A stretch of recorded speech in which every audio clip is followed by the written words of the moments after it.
studio space to curb appeal. While she answered, debated, questioned, she reminded herself how glorious it would feel to head into summer the following year with it all done, with a quiet surrounding her like a gift from God. Switching gears again, she went back in, up the stairs. Found it odd that the door to her studio space was closed and the crew nowhere in sight. She opened the door and froze. The desk she'd first seen piled in Cecil's barn stood gleaming, facing out as she'd wanted, with a leather chair she'd bought and stored behind it. Her computer, her in-and-out boxes, her desk lamp sat on it, along with a little squat vase of wildflowers. Her tools, equipment, supplies were all arranged just as she'd diagrammed, and the sliding barn door on her new storage closet stood open to show everything inside organized on shelves. The walls, a warm cognac, made a rich backdrop for some of her framed prints.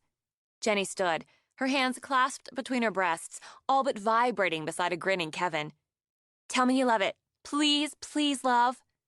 "Oh my God, Say the words first. Say you love it." "Of course I love it. I'd be crazy not to love it. You finished the desk. You didn't tell me." Now Jenny threw up her arms in a V. "Surprise!" It's exactly what I wanted. It's more than I've ever had. I've never had a workspace like this. It's always been on the go or jury-rigged." More than dazed, she wondered. "Oh, the floors. The floors are done in here." "That was a trick." Kevin's grin just widened. "Shows you how the original wood's going to come back just right. I thought, hey, let's get it done in here. Takes longer, but you won't have to haul out again when we do the rest of the floors. It's done." "Not done," Jenny corrected. "She needs a nice love seat over there, a table, a comfortable thinking spot, and an accent rug, pillows, a throw. And you'll find what you want." "But you love it!" Incredibly moved, Naomi brushed her fingers over the petals of the wildflowers. "I've never had anyone go to this much trouble for me, outside of family. We're family now." Eyes welling, she looked over. "Jenny." Jenny flew across the room, grabbed her up in a hug, swayed, bounced, wept a little. "I'm so happy. I'm so happy you're happy." "Thank you so much. So much. You're the best." "I am." Laughing now, Naomi drew back. "Both of you." "We are. We were worried Lilo wouldn't be able to keep you outside long enough for us to finish, but he did." That's what that was all about. We're the best. The sneaky best. I have to go. "I'm driving her back home." He's worried about me even being in the car by myself. Everybody's so worked up. But we're not going to think about that now." Blinking at tears, Jenny swiped a hand through the air, erased sad thoughts. "You're going to sit down in your new chair and bask." "I absolutely am. Thank you, both of you, all of you." Alone, she did just as Jenny told her, sat and basked, then got up and looked at everything. Then, forgetting the noise, she gave herself the pleasure of working in her own space. With Tag apparently preferring Mason's company, and all of her tools and supplies exactly where she wanted them, Naomi lost track of time in the best possible way. The productivity and the pleasure of working in a settled, organized space told her she'd been making do far too long, sacrificing all this for the pick-up-and-go she'd felt necessary. No one chased her, she thought, but her own ghosts and neuroses. Time to put it all away. Time to believe instead of doubt that the past was over and done. She had a home, and in it, she'd watch summer roll in, then feel the change in the air, then the light change as fall painted the world.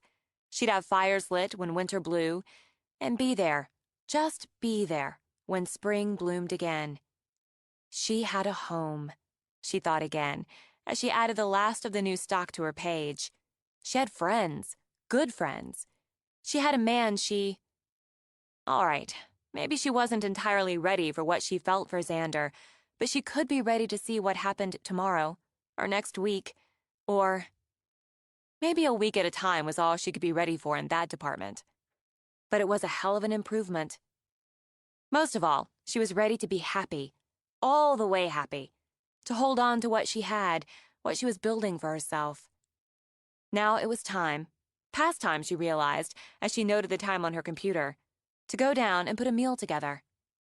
She took the back stairs, reminding herself to hit her list and pick out the lighting for that area. And, singing the Katy Perry that had been in her earbuds when she'd shut down, she all but danced into the kitchen. To find Mason at the computer, laptop open, maps spread out, coffee steaming, a couple of legal pads scattered among the work debris.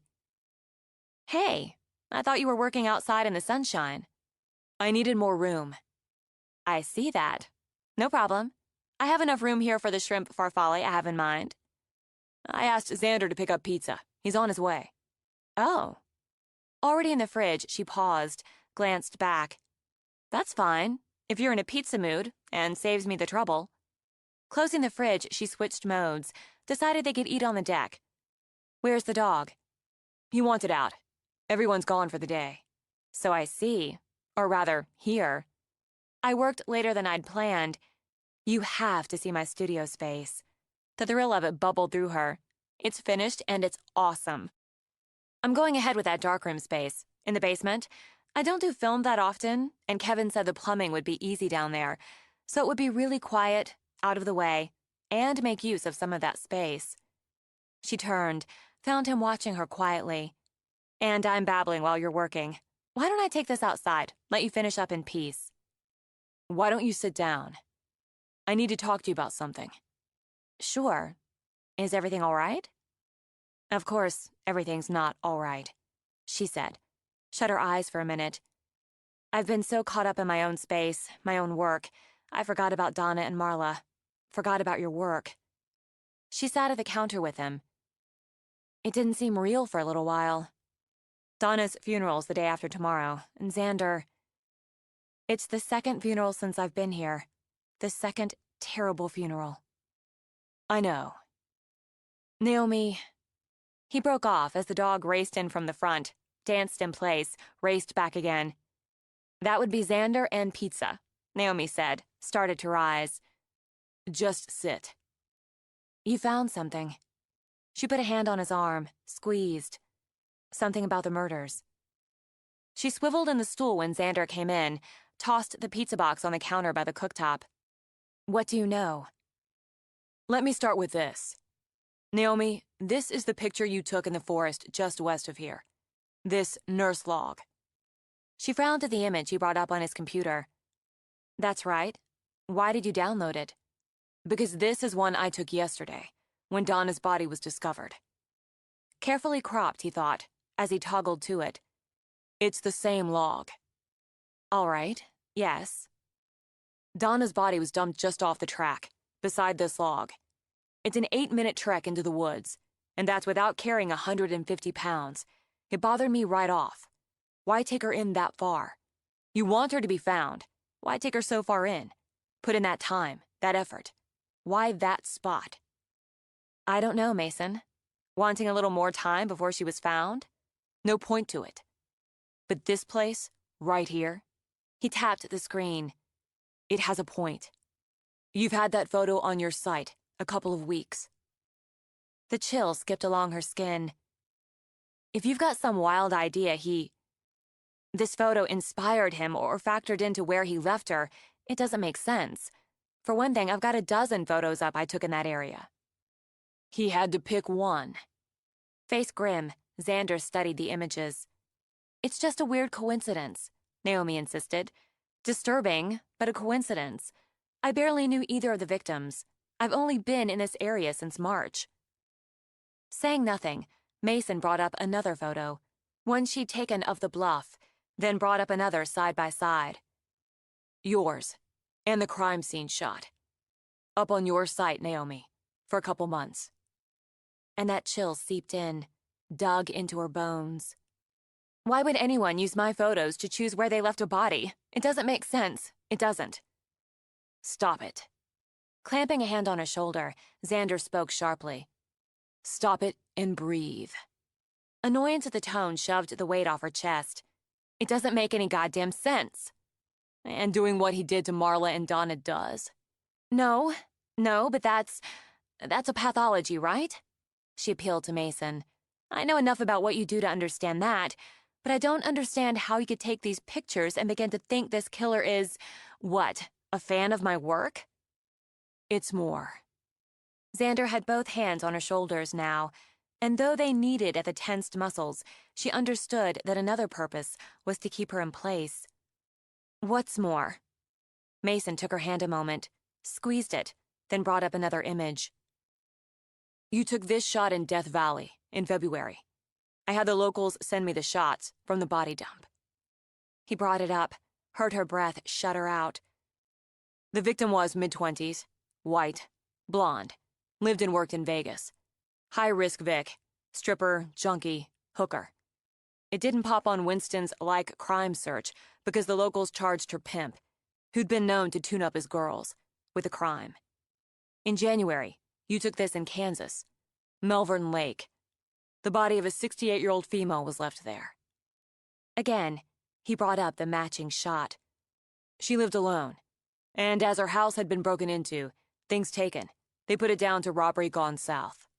But it was the same, Naomi said quietly. What was done to her? The same. There's a pattern. You flew home for Christmas. Yes, I left my car at the airport. I didn't want to drive that far for the week I'd be home. A shot you took in Battery Park, and the corresponding crime scene photo. Another high-risk Vic, working girl, junkie, early mid-20s, blonde. Donna wasn't blonde, and the older woman... Donna wasn't his first choice. Neither was the older woman. It's a pattern, Naomi.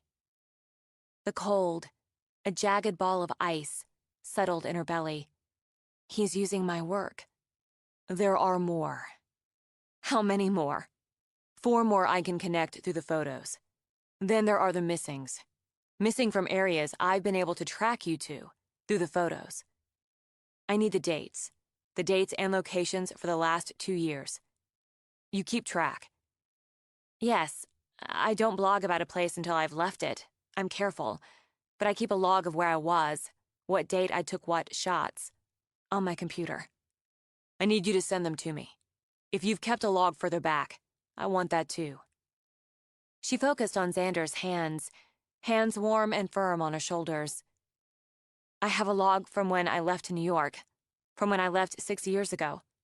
I have everything. I want everything. I'm sorry, Naomi. He didn't just stumble onto my site and decide to use my photos. He's following me, either literally or through my blog or my photos. How far back have you gone? Those 2 years, so far. And you think it's longer. I'm going to find out. He's not following. He's stalking. When her shoulders only went stiffer under his hands, Xander turned her around on the stool. You'll handle it, because you have to. She'll handle it, he said to Mason, without taking his eyes off Naomi. He's been stalking you for at least 2 years. His preferred victim is blonde, because you are. And they're all you. That's what your brother's not saying. It's a theory, and I need more information. Xander flicked a glance at Mason, barely a heartbeat. You're trying to ease her into it, because you're worried she'll break. But that's not the way for you, is it, Naomi? His gaze met hers, held her.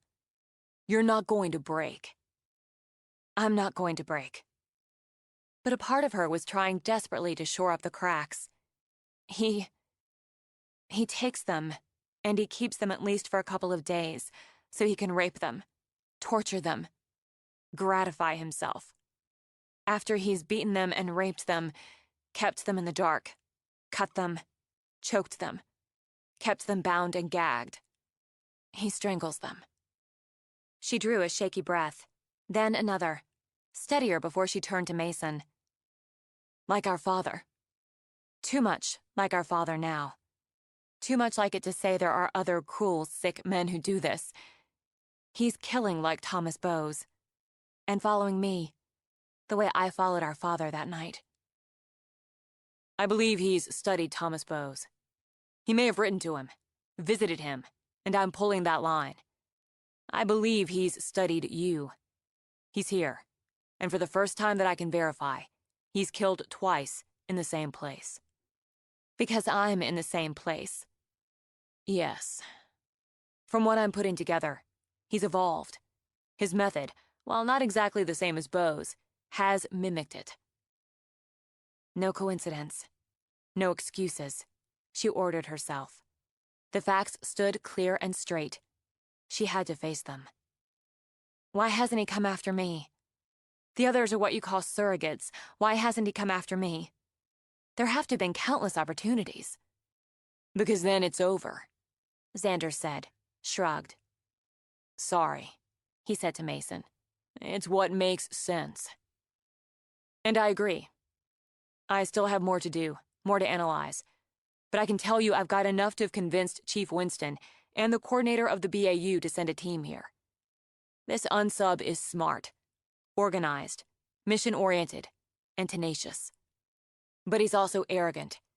And that arrogance, using those particular sites for his dumb spots, is going to break this open.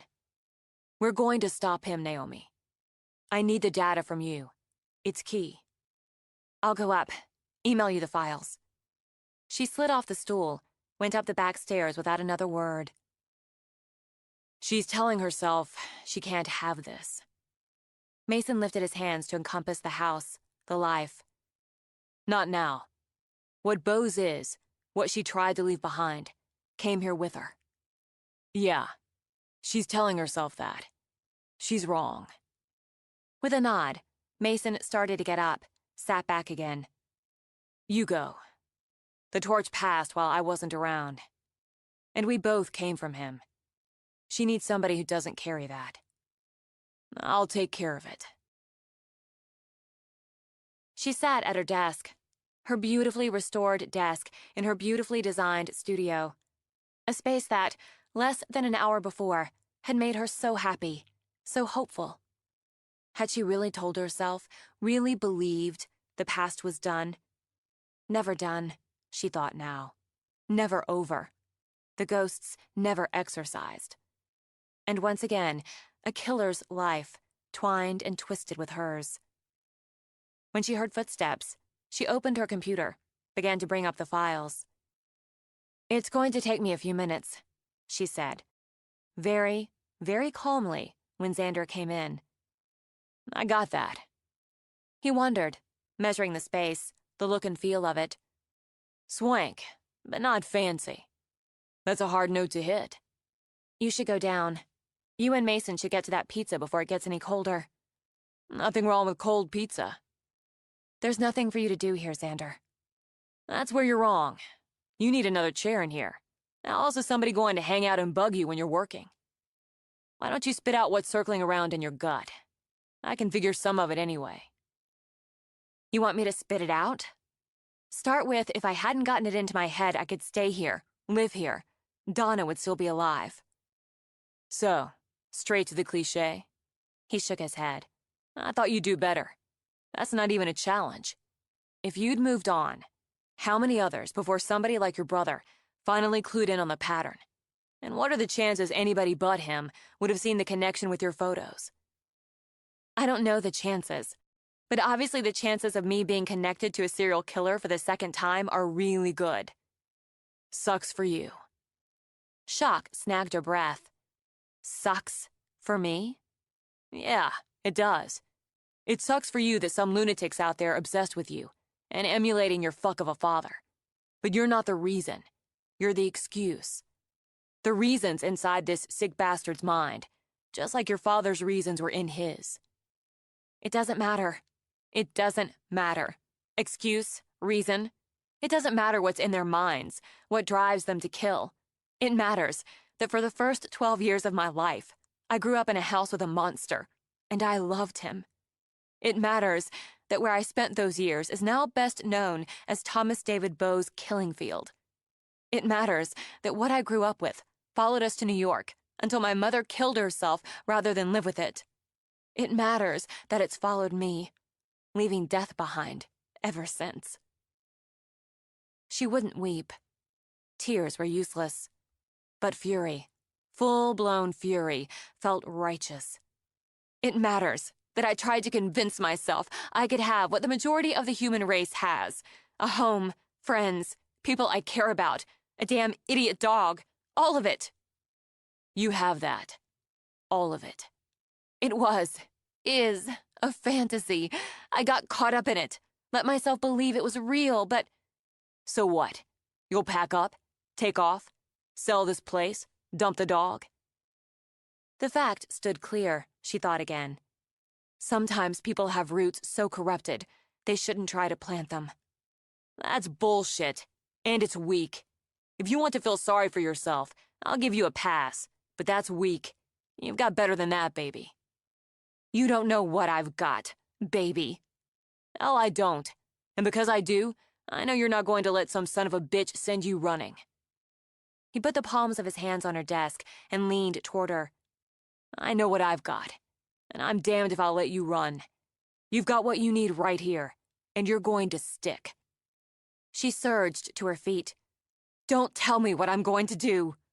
I'm telling you, you're going to stick, because what you want, what you need is right here. What makes you happy is right here. You need me, and I make you happy. And I fucking well need you, so you'll stick. It's my life, my choice. Screw that. You want to try to run? I'll just bring you back. Stop telling me what to do. Stop yelling at me. You started it. Maybe you haven't worked it through your system, pulled it free from the I've got bad blood excuses you fall back on. But you've got feelings for me. How can you say things like that? How can you minimize this? Because you overinflate it. So it's so easy to stick a damn pin in it. Because I've got feelings for you. I'm in fucking love with you, so you're going to stick, and that's it. She took one stumbling step back, went pale. Xander rolled his eyes. Cut that out and breathe. Yell back. You don't panic when you're pissed, and maybe I'd have done that with more class if I weren't pissed right back at you. Or maybe not, he thought, but either way. Sunlight in your hair, morning light. You're standing there, working on a piece of plywood, sunlight all over you, and I feel like someone kicked me off a damn cliff. So you're not going anywhere. Just check that off the list. It can't work. You should try to balance out that Pollyanna attitude of yours, season it with some cynicism. It has been working, he added, for both of us. I know what the hell works and what doesn't. We work, Naomi. That was before. When his eyebrows lifted, she dragged a hand through her hair, tried to find level ground again. Can't you see what's going to happen? I pray, and I'll keep praying Mason's right. They'll find him. They'll stop him. And I'll hope, with all I have, they do that before he kills again. But when they do find him, it'll all fall apart again. Me, my father, whoever this maniac is, all tied together. And the press. Oh, fuck the press. You'll stand up to it. You have no idea what it's like. You'll stand up to it, he repeated, without a hint of doubt. And you won't be alone. You'll never have to be alone again. You can count on me. Oh, God, Xander. When he crossed to her, she tried to back away, shook her head, but he simply grabbed her, pulled her in. You can count on me. And you're damn well going to. He tipped her head back, kissed her more gently than he ever had. I love you. Kissed her again, drew her in, just held. Get used to it. I'm not sure that's possible. You don't know until you try. We're not going anywhere, Naomi. She felt herself breathe in, breathe out. I'll try. That'll do. Balance. Still to ourselves in every place consigned, our own felicity, we make or find. Samuel Johnson. 26. It felt like an interrogation. She knew better, she knew. But when Mason came into her studio in the morning, set up a folding chair, and sat, he turned the sanctuary into an interrogation room. You didn't sleep well, he said. No, not very well. Neither did you. Well enough. Just not very long. I worked late. You didn't come down for breakfast. Because it's at dawn. He smiled a little. I grabbed a bagel, had coffee, talked to the tile guys. The room you've earmarked for the uncles is really coming along. They're going to love it. I'm not sure they should come. Naomi, I know it has to feel like your life tipped sideways, but you have to keep living it. If something happened to them... He cut her off. The unsub's not interested in men. He's interested in me, and they're mine, so... They'll come anyway. Put that away for a while. I'm heading into town shortly, meeting the team. We'll work out of the police station. He's never had an investigation focused on him like this, Naomi. It changes things. Whatever we do, it doesn't change what's already happened. No. And I know, Dr. Carson, dwelling on that, brooding on my part of it, however involuntary, isn't healthy or productive. Knowing that, knowing he thought it, irritated the crap out of her. But I might need a couple days to dwell and brood. All understanding, he simply nodded. You should play to your strengths, and you've always been a champion brooder. Up yours, mason jar. Another strength, he went on, is your power of observation. You see the big picture, and the small details. It's going to be an advantage. It's going to help. My keen powers of observation didn't clue me in that I've been followed by a serial killer for a couple years. Longer, I think. And being clued in now, you can go back, remember things and people you noticed. You can go back, refresh those memories by going through pictures you took. The where, when, what was going on around you. Longer. She wanted to dwell on longer, but pressed her fingers to her eyes, ordered herself to deal with it. I don't pay attention to people when I'm working. I block them out. You have to pay attention to block them out. You know more than you think, and I can help you bring it to the surface. Though she had to stifle a sigh, she decided if she had to take another trip into a therapy session, it might as well be with her brother in the chair. Let's go back first, and tell me how much longer you think this has been happening. Did you know Eliza Anderson? I don't know. Already battling a vague headache, Naomi rubbed at her temple. I don't think so. Mason, I've brushed up against dozens and dozens of people, on shoots, at the gallery, on trips to New York. There are motel clerks and waitresses and gas station attendants, shopkeepers, hikers. Countless. The odds of remembering... But suddenly, she did. Wait.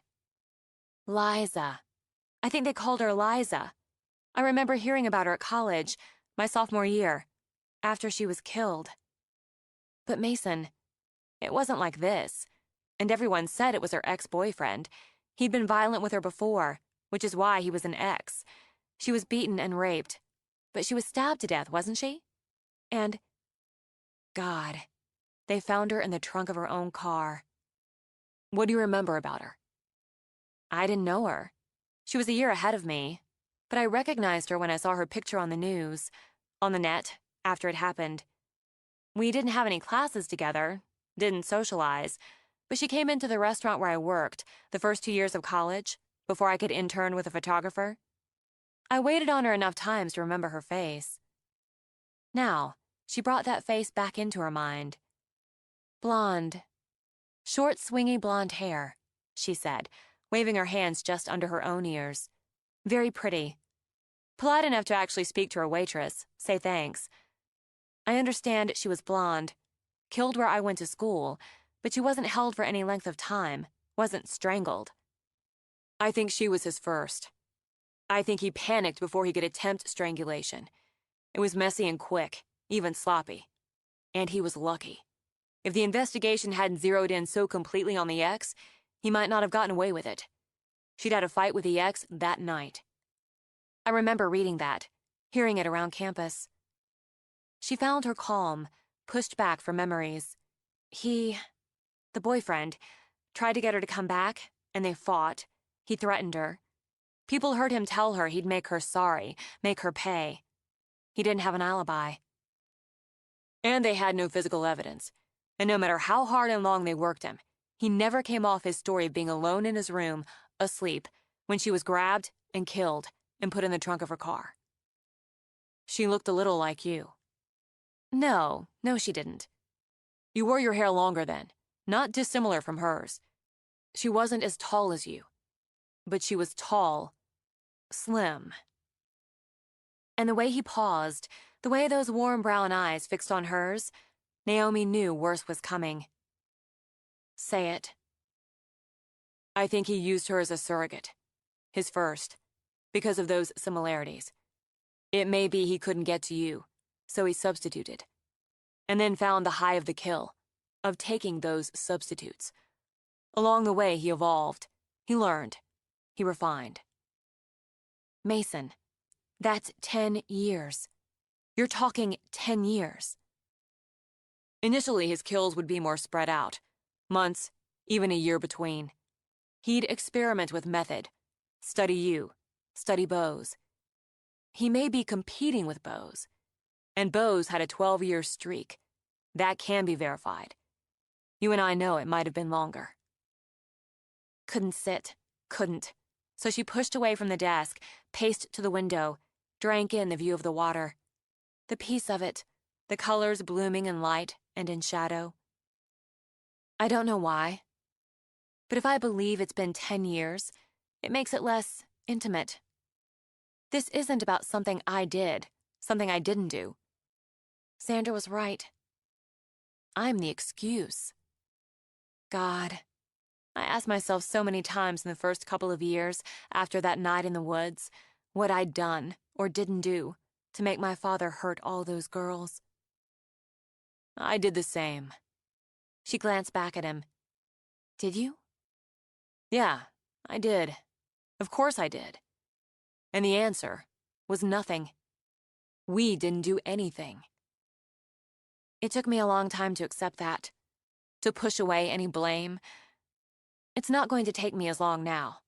Not with this, not with him. And he's not going to get away with using me as an excuse to kill. She turned back. He's not going to get away with it. Brooding time's over?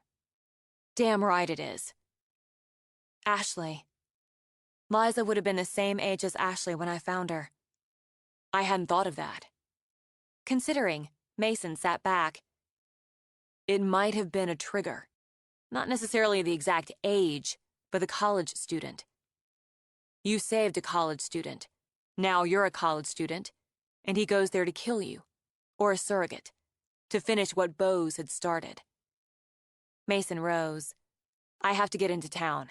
What I'd like you to do, when you can, is go back over that period when Eliza Anderson was killed, the days before it happened. Try to take yourself back there. The routine. Class, work, study, social life. I barely had a social life, but all right. I'm going to do whatever I can to help you find him. And Mason, when you do, I want something.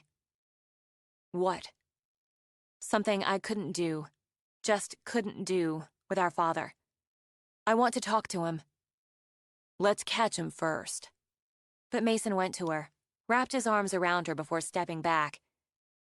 You and Xander. Things are okay there? Why?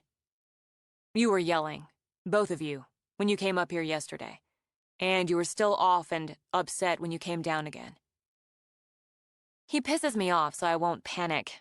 It works, most of the time. He said he's in love with me. Well, he didn't say it. He shouted and swore and worked it into that. And I don't know what to do about it. What do you want to do about it? If I knew that, I'd do it. You know. He poked a finger in the center of her forehead. You're still brooding on that one. I'll let you know if I'm going to be late.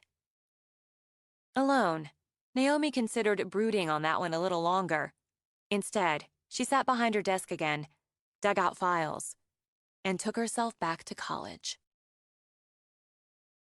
She spent 2 hours, made notes before taking her camera and going outside for a break. Dirt-covered and joyful, Tag paused his love affair with the landscapers to race to her. Sorry about that, Lilo called out. He's sure having fun, though. It shows. Resigned to carving out time to bathe the dog, she took pictures of the crew setting pavers. Another of the one she thought of as Mr. Hunk. Tall, golden, built, and currently sweaty, stripped to the waist and leaning on a shovel.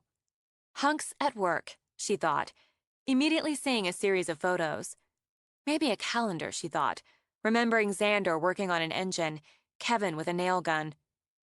She spent longer than she'd intended, taking candids, devising poses. Then she left the dirty dog with the exterior crew and went back inside. Back in her studio, she grabbed a bottle of water, texted Mason. "Give me the next in line, chronologically. I'll organize notes on the college years and have them for you tonight." Within minutes, he'd emailed her 2 names, 2 dates. One 8 months after Eliza Anderson he'd termed a possible, and the other, nearly 8 months after that, termed probable. She went with the possible. And spent her day in the past. In the brisk winds of November, on a college campus, where Eliza Anderson had walked from the library to her car, intending to drive back to the group house she shared with friends, to the sweltering summer in New York, where a runaway, only 17, was found beaten, stabbed, and strangled in a dumpster behind a homeless shelter. To a bitter February weekend, where Naomi had traveled with her photography group to New Bedford, where a married mother of 2 left her evening yoga class and was found dead on the rocky shoreline Naomi had photographed only that afternoon. She skipped any excuse for lunch, fueling herself on water, far too much cold caffeine, and sheer drive. When she'd ignored the headache as long as she could, she popped some Advil and finished writing up her notes in a way, she hoped, someone besides herself could follow. Exhausted, she decided Jenny was right. She needed a love seat in the studio. If she'd had one, she'd have curled up on it, right that minute for a nap. Then again, if she had a love seat to take a nap on, she'd have a dirt-covered dog roaming the house. Best to wash the dog, then think about dinner. Because now that she'd stopped, she was starving. She stepped out of the studio, stood for a moment in the absolute silence, and decided having the house to herself was nearly as refreshing as a nap. So she'd grab a couple of cookies to fill the hole, wash the stupid dog, then think about dinner. But she realized as she came down the back steps into the kitchen that she didn't have the house to herself. Seeing the accordion doors wide open would have stopped her heart if she hadn't heard Xander's voice. "Jesus, go lie down, will you? Do I look like I have a hand free to throw that damn thing?" She stepped out. He sat on a rolling stool, assembling a stainless steel cabinet. The rest of the behemoth was really all she could think, was spread out on a folding table behind him. The dog, clean and smelling of his shampoo, managed to work his way under Xander's arm to drop the ball in his lap. "Forget it." "Is that a grill?" He glanced up. "I told you I'd get the grill." "It's really big. Very, really big." "No point in puny." He fitted the bit of an electric drill into a screw, gave it a whirl. "Don't they come already assembled?" "Why would I pay somebody to put something together when I can put it together myself?" To buy some time, Xander heaved the ball over the deck rail. For one heart-stopping moment, Naomi feared the dog would leap off after it, but he went into a flying scramble down the stairs. "You bought a grill. What looks to be a Cadillac of grills." "I said I would." "And you do what you say you'll do." "Why say you will, if you don't?" He shifted, watching her watching him. "What?" "I had a headache," she said, thoughtfully. "And I was tired. Brain, body, spirit, if you want to do the hat trick. I wished I had a couch in my studio so I could take a nap, but I needed to wash the dog." "I washed him, for all the good it'll do, since there's plenty of dirt out front for him to roll in again. Go take an aspirin and a nap." "The headache's gone, and I'm not so tired. I earned the headache and the tired by forgetting to eat lunch and drinking too much caffeine." "I don't get how people forget to eat. Your stomach says, 'Feed me.' You feed it. Move on." She let out a sigh. It surprised her as it wasn't sad, frustrated, poignant. It was content. "Xander." She went to him, reached down to take his face in her hands, kissed him. "You washed the dog. You bought a grill. One that looks like it needs its own zip code. It's not that big. And you're putting it together. I'll go do the same with dinner. What are you talking about? This is a grill. In about 40 minutes, I'm going to fire it up and cook those steaks I picked up on the way home. You bought steaks? You're going to grill steaks? She looked at the partially assembled behemoth. Tonight? Yes, tonight. Have some faith. I had them put a big-ass salad together. And if you want to be useful, you could wash the potatoes I'm going to grill. Just as she started to prep, Mason came in. Listen, I want to change, have what you're having, then we'll talk. I saw Xander's truck out front. He's on the deck, assembling a gigantic grill. A grill. Mason stepped out and said, "Whoa!" in tones of awe and delight. Now that's a grill. It will be. I'll give you a hand. You've never been mechanically inclined, Naomi began, and got a stony stare. You don't know everything. Obviously primed, Mason stripped off his suit jacket, tugged off his tie, and then rolled up his sleeves. Naomi stood in the kitchen, listening to them talk. There could be normal, she realized. There could be pockets of normal, even in the middle of the awful. She would prize it. And she should have had faith. In 40 minutes, despite what she considered Mason's dubious assistance, Xander did just as he'd promised. He fired up the grill. I'm duly impressed. And it's beautiful. Big, but beautiful. It gets covered. Xander jerked a thumb at the cover, still in its package on the table. You use it, it cools off, you cover it. Every time. Without fail, she promised. And the side burners will be handy. Plus, it has all this storage. She opened one of the doors. That's a rotisserie attachment. Yeah, I'll show you how to use it when you want to. Restaurant kid, I know how to attach and use a rotisserie.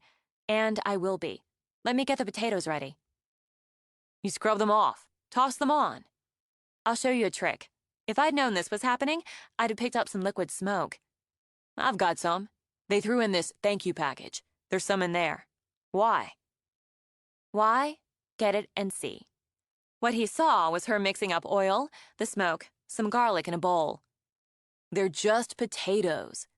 Not when I'm done with them. In another bowl, she mixed salt, pepper, more garlic.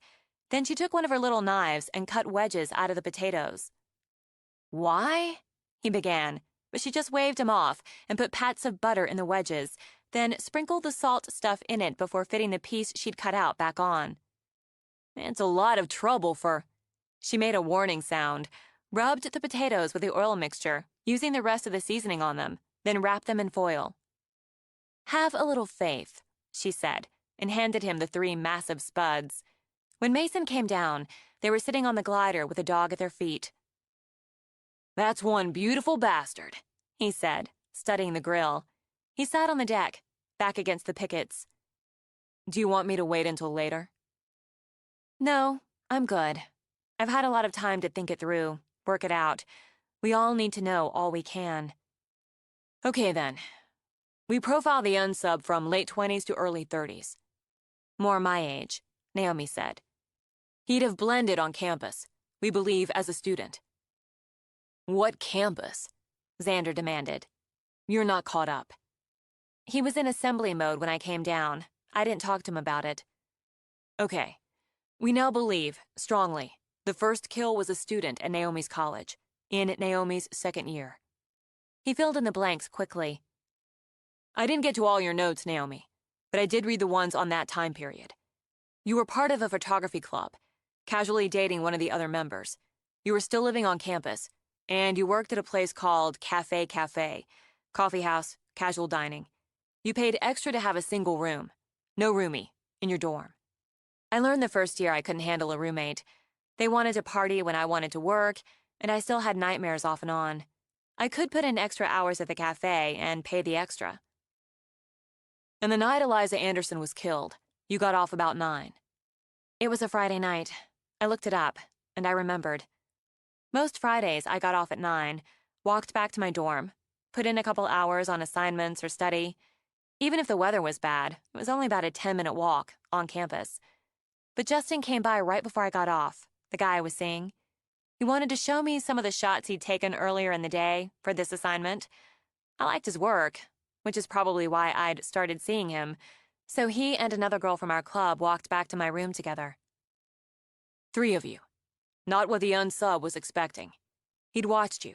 He knew your routine. And he couldn't move on you when you were in a group, so he took a substitute. An opportunity. Eliza. She left the library about 9:30. Her car was in the lot. She lived in a group house off campus. She wasn't dating anyone, but they were having a party at the group house, so she was expected. We believe she was forced into her car. We know she was raped and killed in it. Forced to drive somewhere remote enough to do what was done. Then he put her body in the trunk, drove it back, left it in the lot. He would have been bloody, so it's likely he had his own car close. He had a change of clothes, a place to stay. By the time she was found the next day, he was gone. She imagined the fear, like the terrible fear she'd seen in Ashley's eyes. If he knew my schedule, he had to have watched me for more than a week. Possibly. Or he asked. Just asked someone. But he took Friday, which has proven to be significant. He may have been in school himself, taken time off. He may have gone to the same university, and have developed his obsession with you there. I never felt unsafe there. You were right before about noticing things. I think I would have. I would have felt it if someone that close had been focused on me. Someone I saw routinely, on campus, in class, in the cafe. But I didn't. How did he know you went there? Xander asked. How did he know where to find you? If he looked hard enough, had decent computer skills? Mason shrugged. You can find anybody. I'm exploring the possibility you knew him, Naomi. In New York. Knew him. Know him, Mason corrected. Even casually. Someone who came into Harry's restaurant, you may have waited on him. He could have asked anyone, casually, about you. Especially if he's near the same age. They'd think he had a little crush, maybe. Something that innocent. And it's, oh, Naomi, she's studying photography. Or, Naomi's going off to college in the fall to study photography. He says, wow, at Columbia? And it's, oh no, some college in Rhode Island. We're sure going to miss her. Yes, she agreed. It would be easy. Bose released another name and location the summer before your sophomore year. He was all over the press again. Vance's book got another bump back onto the bestseller list. Mason added. The movie ran on cable. I remember, Naomi said again. I was so afraid those first couple weeks back at school someone would connect me.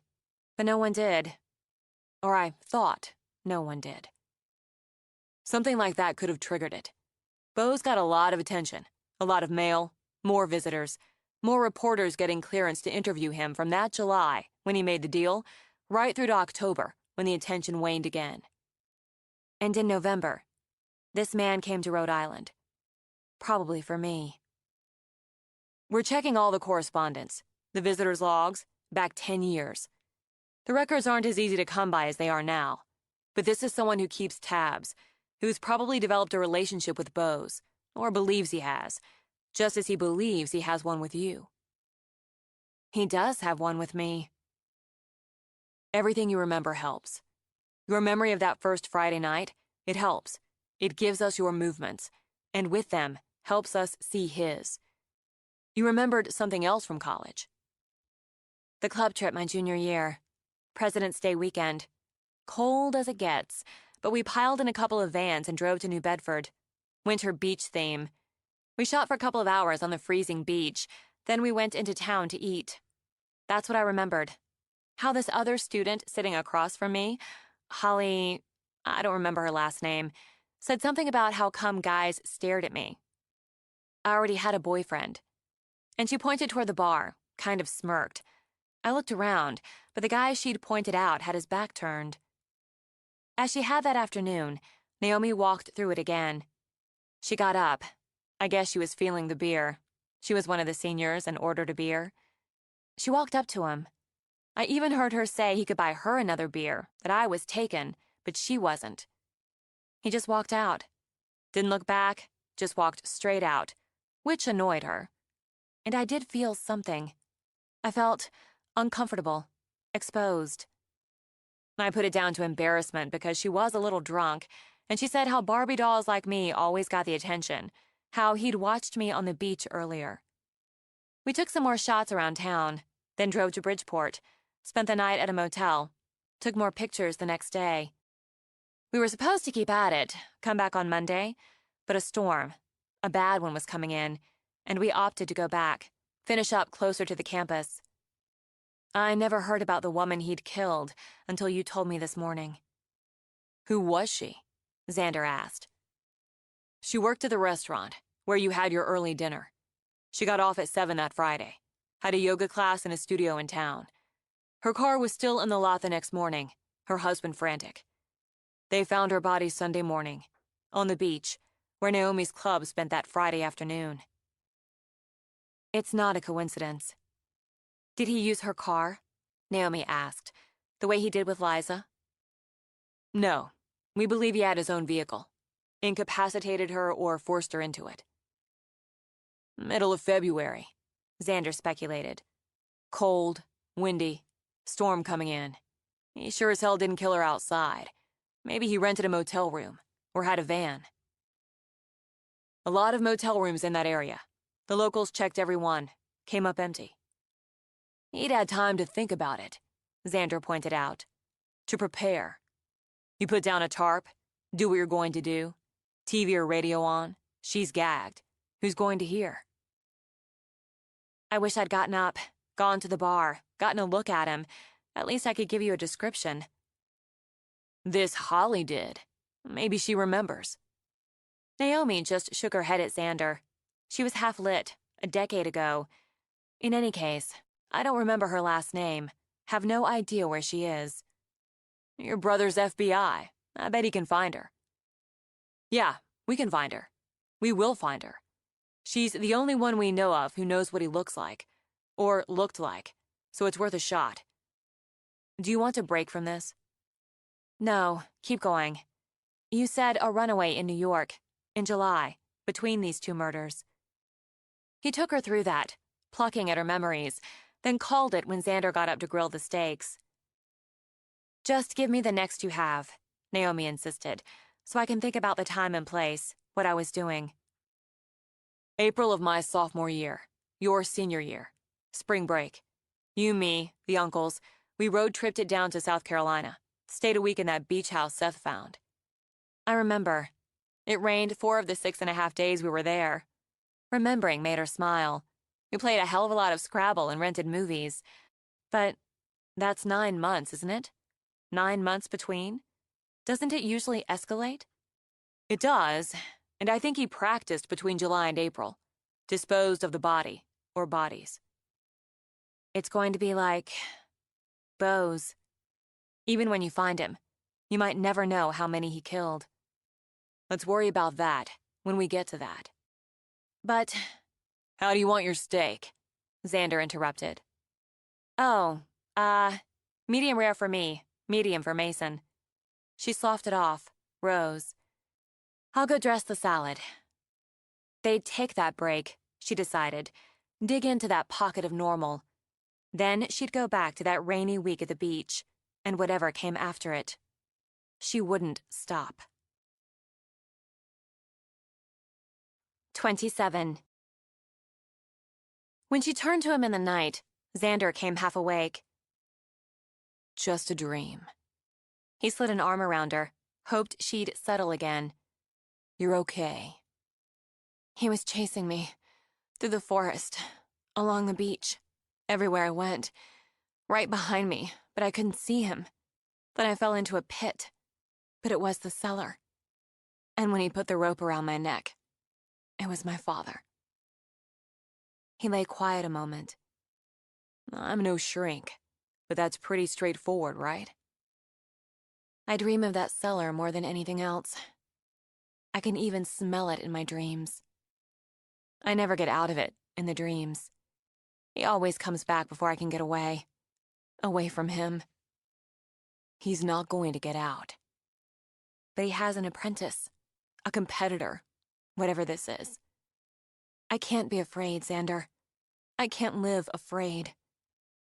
Before all of this, before that night, I used to dream of finding a puppy and being able to keep it, or riding the brand new shiny bike I wanted so bad. I'll never go back to that. That simple, that innocent. But I won't live afraid. I did get out of the cellar. I got out. I got Ashley out. I won't live afraid of what didn't happen, or what's going to happen. Good.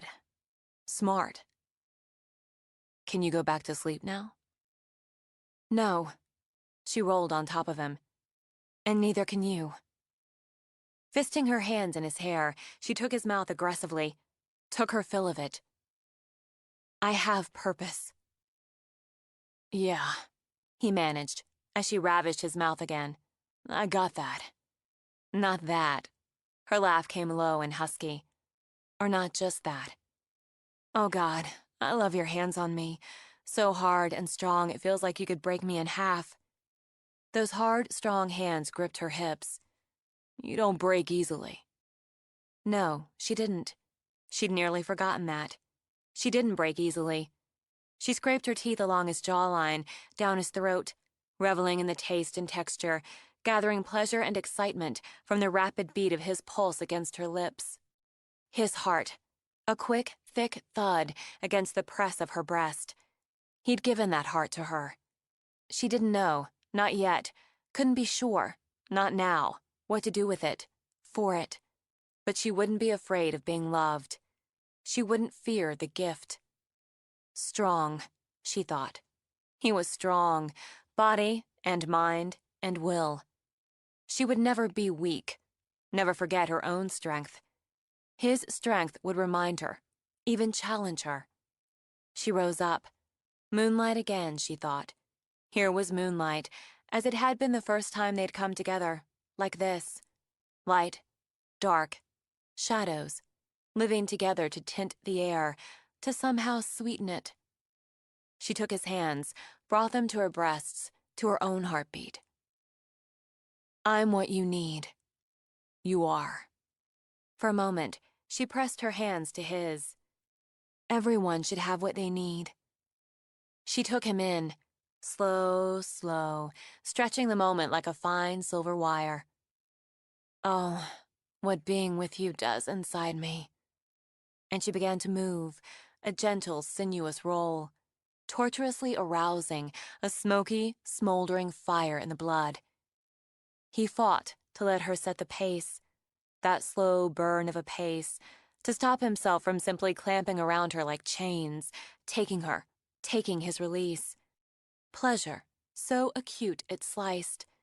Desire, so intense it seared.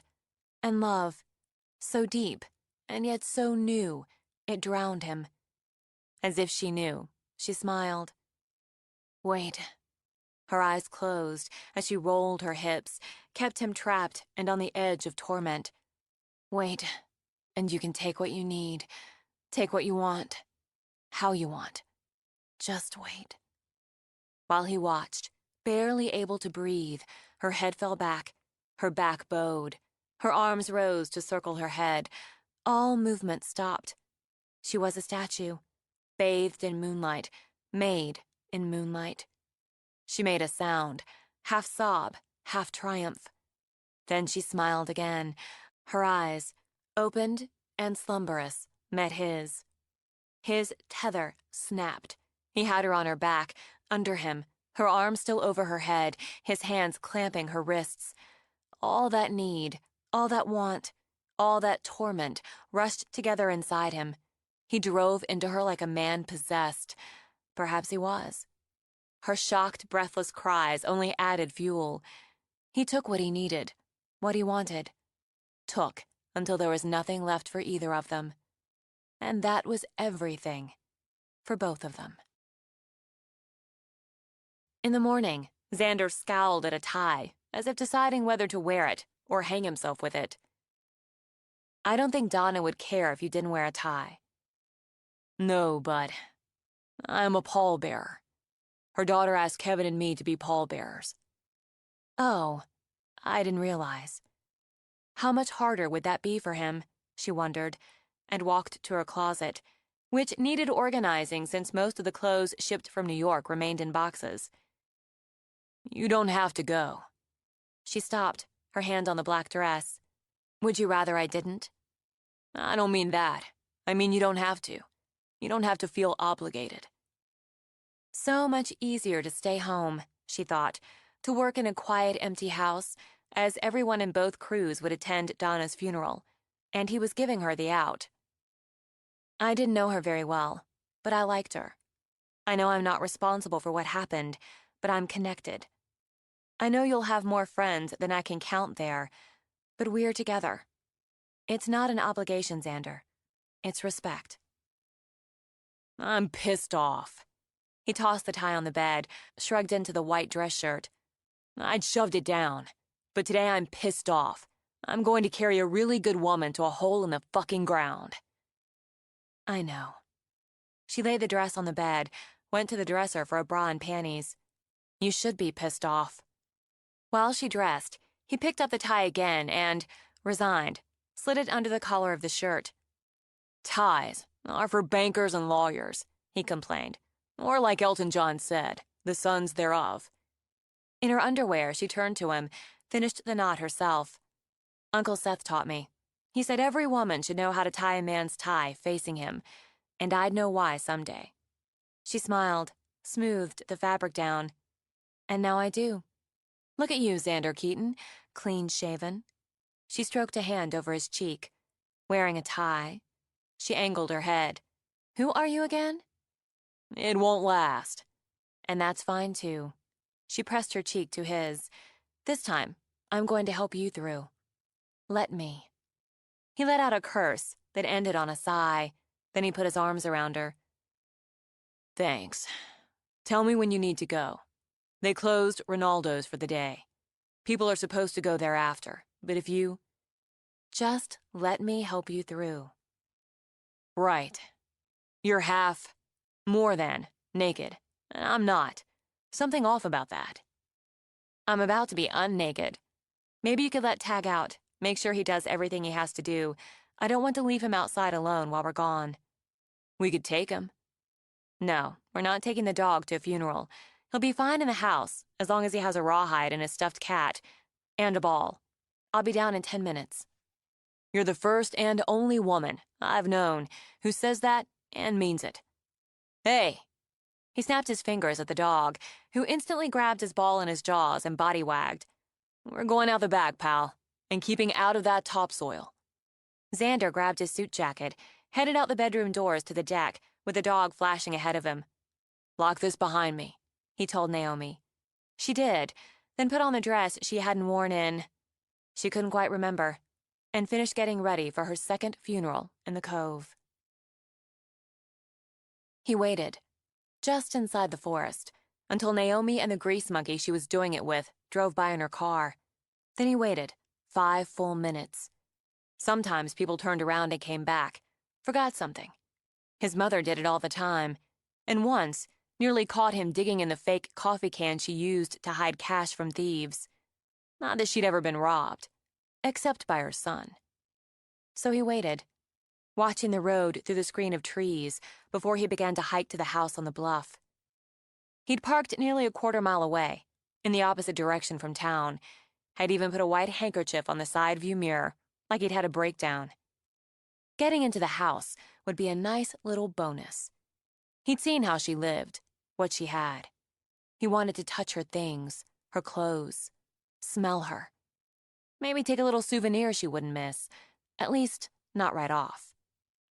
He knew about the alarm system, but he'd gotten through that sort of thing before. He'd done a lot of studying, put in plenty of practice. She might have forgotten to set it, something else people did all the time. And he should know. More than once, he'd walked right into houses and right into the bedroom where some dumb bitch was sleeping. He didn't always kill them. You had to mix things up, or even brain-dead cops might start piecing things together. Like sometimes he used ketamine, a jab with that, and down she went. Chloroform took longer, But there was something so satisfying about the struggle. Once you knocked her out, tied her up, gagged that bitch, blindfolded her if you figured on letting her live, you could rape the shit out of her. He really liked when they came out of it while he raped them. Then you mixed it up. You killed them, or you didn't. He liked the kill even more than the rape, but sometimes you had to resist. You beat the crap out of them, or you didn't. Cut them up some, or didn't. And you kept your mouth shut, unless you were going to shut theirs, permanently. No DNA when you wore a raincoat, no voice to remember, no face. When the time came to do Naomi, and that time was coming right up, he'd take his sweet, sweet time. Maybe even keep her a couple weeks. Stupid bitch got lucky, got rich enough to buy herself a big house, and was dumb enough to buy one this remote. He could have taken her before, and he'd thought about it. Oh, he'd thought about it so many times. But the wait, the long wait was better. And now he was, Christ, an aficionado. Oh, the things he'd do to her. But not today. Today was a little opportunity. Who knew he'd end up killing the fricking town sweetheart? He'd heard the buzz. He always made sure he heard the buzz. Everybody was going to her send-off. He'd never have a better chance to get in the house, get a solid lay of the land. He could take her there. He was nearly sure of it. Just had to get the grease monkey out of the way for a few hours. Or altogether. Make sure her asshole little brother was off playing special agent. But he wanted the lay of the land first. He strolled right up the drive. He had lockpicks and knew how to use them. If she'd set the alarm, he had a reader that should break her code before the alarm sounded. If not, he just locked up again, moved off. They'd figure it was a glitch, nothing more. But the reader rarely failed him. He'd paid good money for it. He glanced at the pots of flowers on the front porch, thought, home sweet home, and wished he'd thought to bring a little weed killer or salt. Wouldn't she wonder, what the fuck, when her posies croaked? He heard the dog bark as he got out the picks. Didn't worry about it. He had a couple of dog biscuits in his pocket. And he'd seen the stupid dog playing around with the yard crew, the carpenters. He'd even seen Naomi walking around town with him, and how the dog let anybody who came along pet him. But as he went to work on the locks, the barks grew louder, sharper, and made way for throaty growls and wet snarls. He had a knife. Don't leave home without it. But if he had to kill the damn dog, it would spoil the surprise. And he didn't relish the idea of having the dog try to rip a chunk out of him. He reconsidered. He'd go around the back first, to the glass doors, let the dog see him, and the dog biscuit. Make friends through the glass. She may have left them unlocked on top of it. He circled around, making notes of windows on this far side, ones he hadn't been able to study up close before. And the trees, the potential cover. He took the stairs to the deck. More pots of flowers.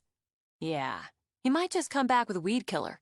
Give her plants a good dose for the fun of it. Then, slapping on a big, friendly smile, he pulled out a dog biscuit and walked to the big glass doors. The dog wasn't even there. Some guard dog, he thought with a snort, and pulled on thin latex gloves to check if the doors were locked. The dog, bigger than he'd remembered, flew at the glass, barking, snarling, even snapping. Shocked panic had him stumbling back, throwing up his hands as if to protect his face. His heart banged in his throat. His mouth went dry. Infuriated him even as he trembled. Fucker! Fucker! Breathless, he tried the big smile again, though his eyes transmitted pure hate, even as he showed the dog the biscuit. Yeah, asshole, he said in a friendly sing-song. See what I got? Should have poisoned it, you ugly fuck. But no matter the tone, no matter the bribe, the dog's relentless barking increased. When he made a testing move toward the door, the dog peeled back those canine lips and showed his fangs. Maybe I'll stick this down your throat instead. He pulled the knife, stabbed out with it. Rather than cowering back, the dog leaped at the glass and stood on his hind legs, barking madly, with eyes creepy blue and feral. Screw this. His hand shook, as he shoved the knife back in its sheath. "I'll be back, you fuck. I'll be back. I'll gut you like a trout and make her watch." Furious, shaken, hot tears, hot rage burning behind his eyes, he stormed off the deck. Hands fisted, he hurried around the side of the house, stomped back to the drive and down. He'd be back, and she and that fucking dog would pay for ruining his day. In Xander's opinion, no one had ever wanted to get out of his suit as badly as he wanted out of his. And once he had, he decided, he intended to toss it into Naomi's closet, leave it there, and forget it for as long as humanly possible. "I appreciate your staying," he told her as he turned up her drive. "I know it was long." People really loved her. I think when you hear as much laughter as you see tears, it's a testament to that. People loved her and won't forget her. I wanted to stay, which isn't something I say often about any sort of event that involves so many people, but I did want to stay. And I didn't realize until I did that I've become part of the community, or at least crossed that careful border into the edges of the community. He parked, then just sat a moment. "You bought this place, and nobody else was willing to put the time, money, and vision into it. You shop local, you hire local, and that counts a whole hell of a lot. You put your art at Krista's, and it's something people notice, take stock of. You're hooked up with me, and people notice and take stock of that too." "I bet they do. New York Naomi and our own Xander." She smiled now. I've heard myself referred to that way, which is why it surprised me to realize I'd crossed that border. "You might always be New York Naomi. It has a ring." God, I've got to get out of this suit. And I've got to let that poor dog out. We were longer than I thought we'd be. "Where's Lilo?" she wondered. Xander glanced over at his friend's truck. "Around somewhere. The rest will be coming along. Get a few hours in yet." He waited while she unlocked the door and deactivated the alarm, and the dog raced in from the back of the house to wiggle and wag and lick and lean. Okay. I know we were forever. But when she started to open the front door, Xander stopped her. "He'll be all over the dirt. He should go out the back." Though he intended to go straight up and ditch the suit, he went with instinct when Tag raced toward the back of the house, ran back a few feet, raced back again. Something's up. "I'll let him out," Naomi began, as Xander started back. "I know you want to change and get to work." "I'll go up the back." He relaxed when he saw the reason for Tag's actions. Lilo, already out of dress clothes and into work mode, stood on the other side of the glass doors, pouring potting soil into the first of two containers. Grinning, Lilo shifted the bag, gave a thumbs up. "Hey," he said, when Xander opened the door. "You're sprung." He laughed, setting the bag down to rub the dog all over. "I'd have broken him out, but the door was locked. He was pretty upset at first, weren't you?" "Yeah." Shaky and whining, but he settled down pretty quick when he saw I was sticking around. "Sorry about those nose prints on the glass." "Yours or his?" Xander asked. "Har. I couldn't stay any more at the, thing after the thing. The first time I've ever seen Lou cry, and I just... Wow. The other guys will be along, I guess, since you are. I gotta jump." Yes, you did. Naomi studied the planters. Lilo had been exactly right. They might have grown out of the house and were the perfect size for her needs, just steps from the kitchen. "They're perfect, Lilo. They're wonderful. I love them." "Turned out pretty good. I've got some herbs and tomatoes, peppers like that out in the truck. I can plant them up for you." "You got all that?" Shuffling, he adjusted his battered straw cowboy hat. "I was going right by the nursery anyway. Anything you don't want, I'll take home. My mom will plug it in somewhere." "Can I take a look? I'd like to change and plant them myself. It'd be nice to balance out the day, making something grow." "I hear that. These will be ready for planting by the time you're ready. Oh, and Xander, it's been a while since you put in some time on my dad's crew, but you ought to know not to go stomping around on dirt just seeded." "I didn't." "Well, somebody did since we knocked off yesterday. No big. I'll have it raked out." "Where?" "Around the front side. No big, like I said. I was just ragging on you." "Let's have a look.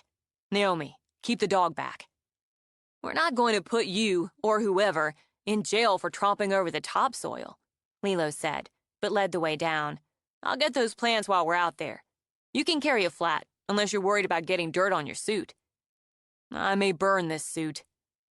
It took some doing, but Naomi managed to stop the dog from racing after them, pulled him inside long enough to clip on the leash.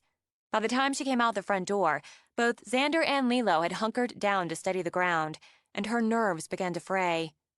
Not only didn't I walk across here, but my foot's bigger than that, Lilo. By a clue. Yeah, I guess I see that, but I just figured since it's coming and going toward the back, I guess one of Kevin's guys. They knocked off before you did yesterday. Haven't been back today. He looked up to where Naomi fought to keep the heroically straining dog from pulling her forward. Sit!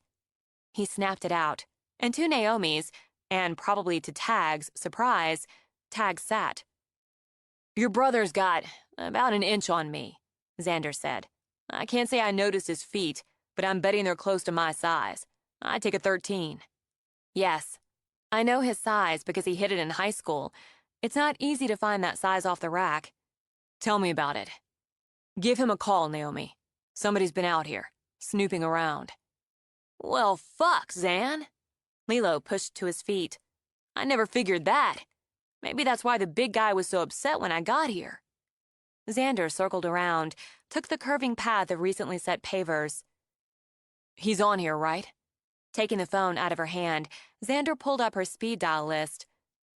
Go ahead and take the dog around the back, but don't... Never mind. Lilo, take this dog around back and keep him away from that dirt. Sure.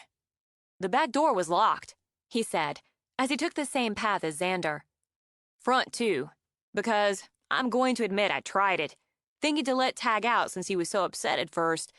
The house was locked up, Naomi. I don't think anybody got in. Probably somebody just wanted to look and see what you're doing up here. Maybe. She surrendered the dog. Thanks. When she turned to go in the house, Xander gripped her arm. I need to see if anything's been taken or... He just shook his head, kept talking to Mason. Yeah, they're pretty clear. Enough to see size and tread. Yeah, we'll be here. He handed Naomi the phone. Just wait here. I'm going to check inside. It's my house, Xander. My things. I'm not going to stand here wringing my hands while you go look under the damn bed for me. He'd have cursed if it wouldn't have been a waste of breath. Fine. We'll go check inside. They went upstairs first, and she turned straight into her studio. Even the relief of seeing, at a glance, that nothing had been touched didn't ease the anger. Still, Xander checked the closet, the powder room, and began going systematically room to room. Nothing's been taken or moved, she told him. I know where things are. When you're in the middle of deciding what you want where and where to keep it until, you know. I'm going to check the basement. When she gave him that look, he did curse. I'm not riding the white horse, okay? Nobody got in here past the locks, alarm the dog, but I need to check. He stripped off the suit coat, the tie. Mason's going to be here any minute. I just want to go down, take a quick look. You can change out of that dress, or not, but if you want to walk around outside, see what the hell, you're going to want to get out of those skyscrapers.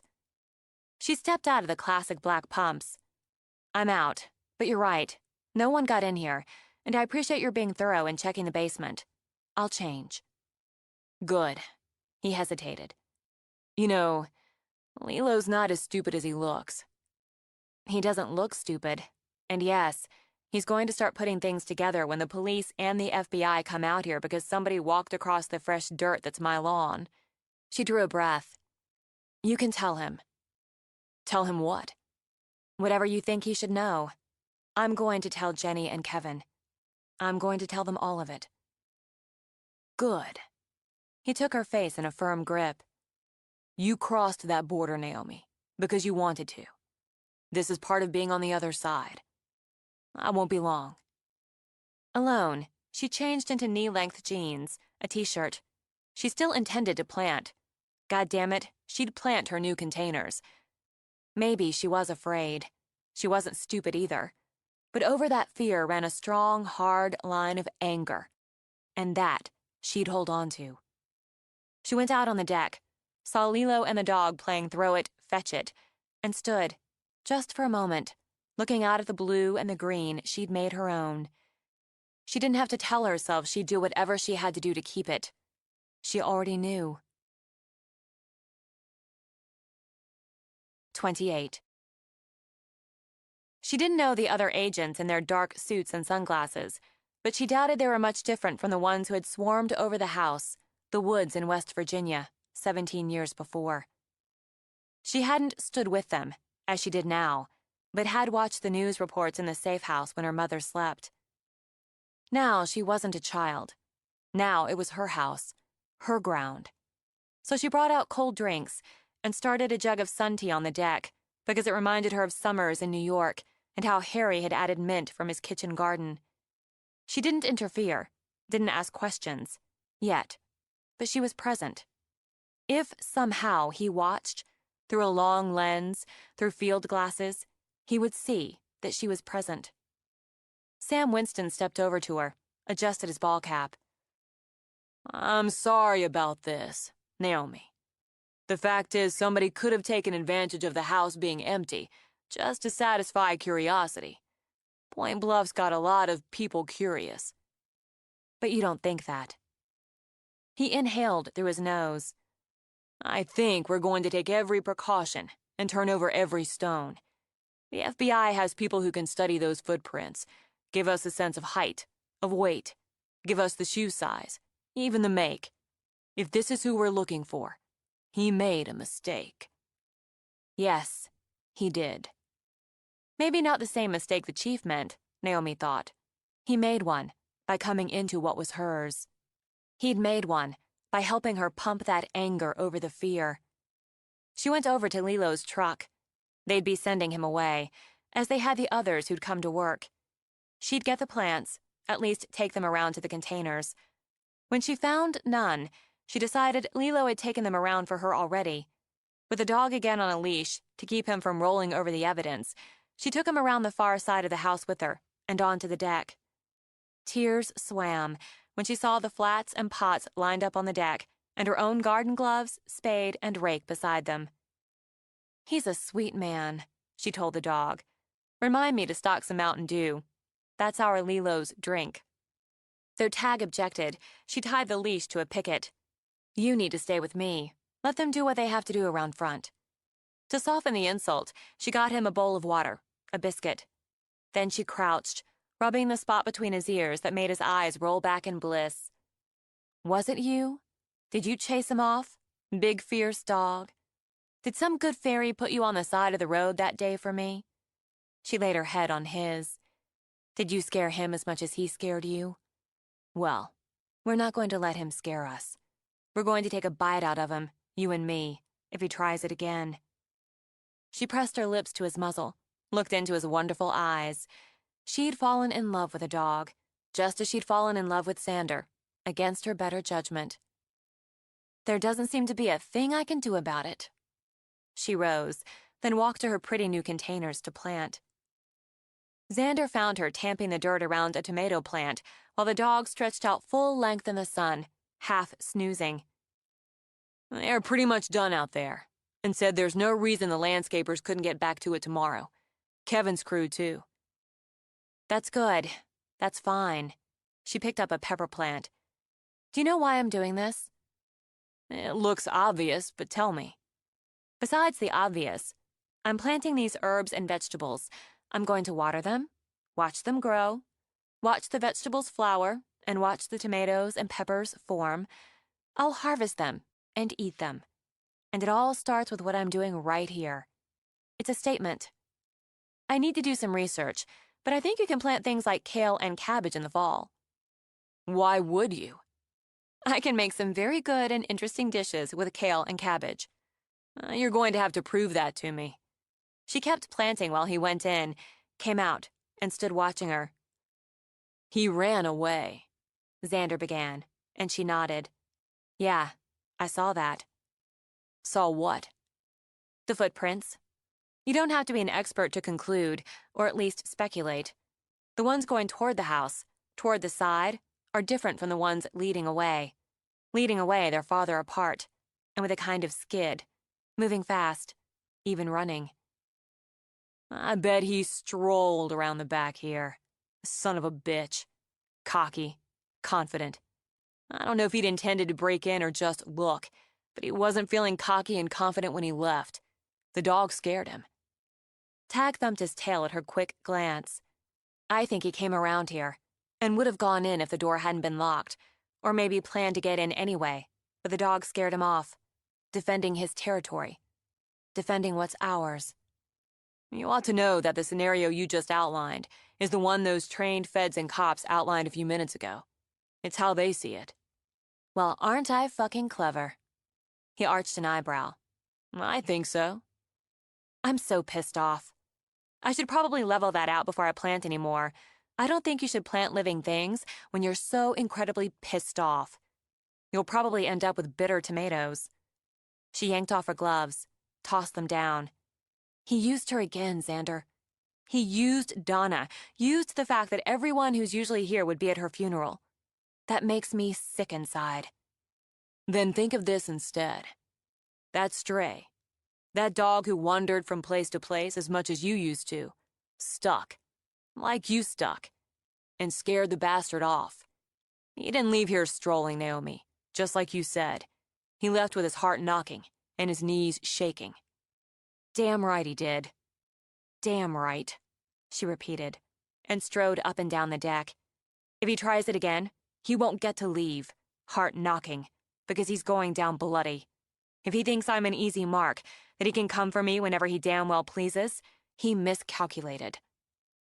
I get the value of mad, as long as it doesn't walk with stupid and careless. She whirled to him, eyes dark green fire. Do I look stupid and careless? Not so far. And that's not going to change. She calmed a little, told herself to keep the mad in a back corner until she needed it. Do you think Kevin and Jenny can get a sitter? I'd like them to come over. I want to tell them sooner rather than later, but not with your kids around. I'll make it happen, if you're sure.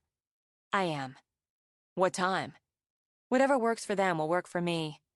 I'm going to finish these containers, clean up, so any time that works for them. Where did you confess your blood ties? Naomi wondered. The scarcity of furniture in the living room and sitting rooms made that difficult. Sitting around the dining room table on folding chairs seemed too uncomfortable. She opted for where she herself felt most relaxed and brought more chairs out to what she thought of as the kitchen deck. Do you want me here? Mason asked her. You have work? Did she serve food? Naomi wondered. What sort of canapé suited the moment, for God's sake? My father's a serial killer. Try the crab balls. I mean, of course you have work, but something specific? The team's meeting for a briefing, but I can catch up with it if you want me here. This is hard for you. Why hasn't it ever been as hard for you? I wasn't in the woods that night. I didn't go down into that cellar. I didn't find Mom. She was his last victim. You never were. She remembered that day in the coffee shop, after she'd bolted from the movie theater, how young he'd been, and how strong and steady. You resolved so early on not to be everything he wasn't. And however much I denied it, ignored it, shoved it back, I let myself be his victim. I'm done with that.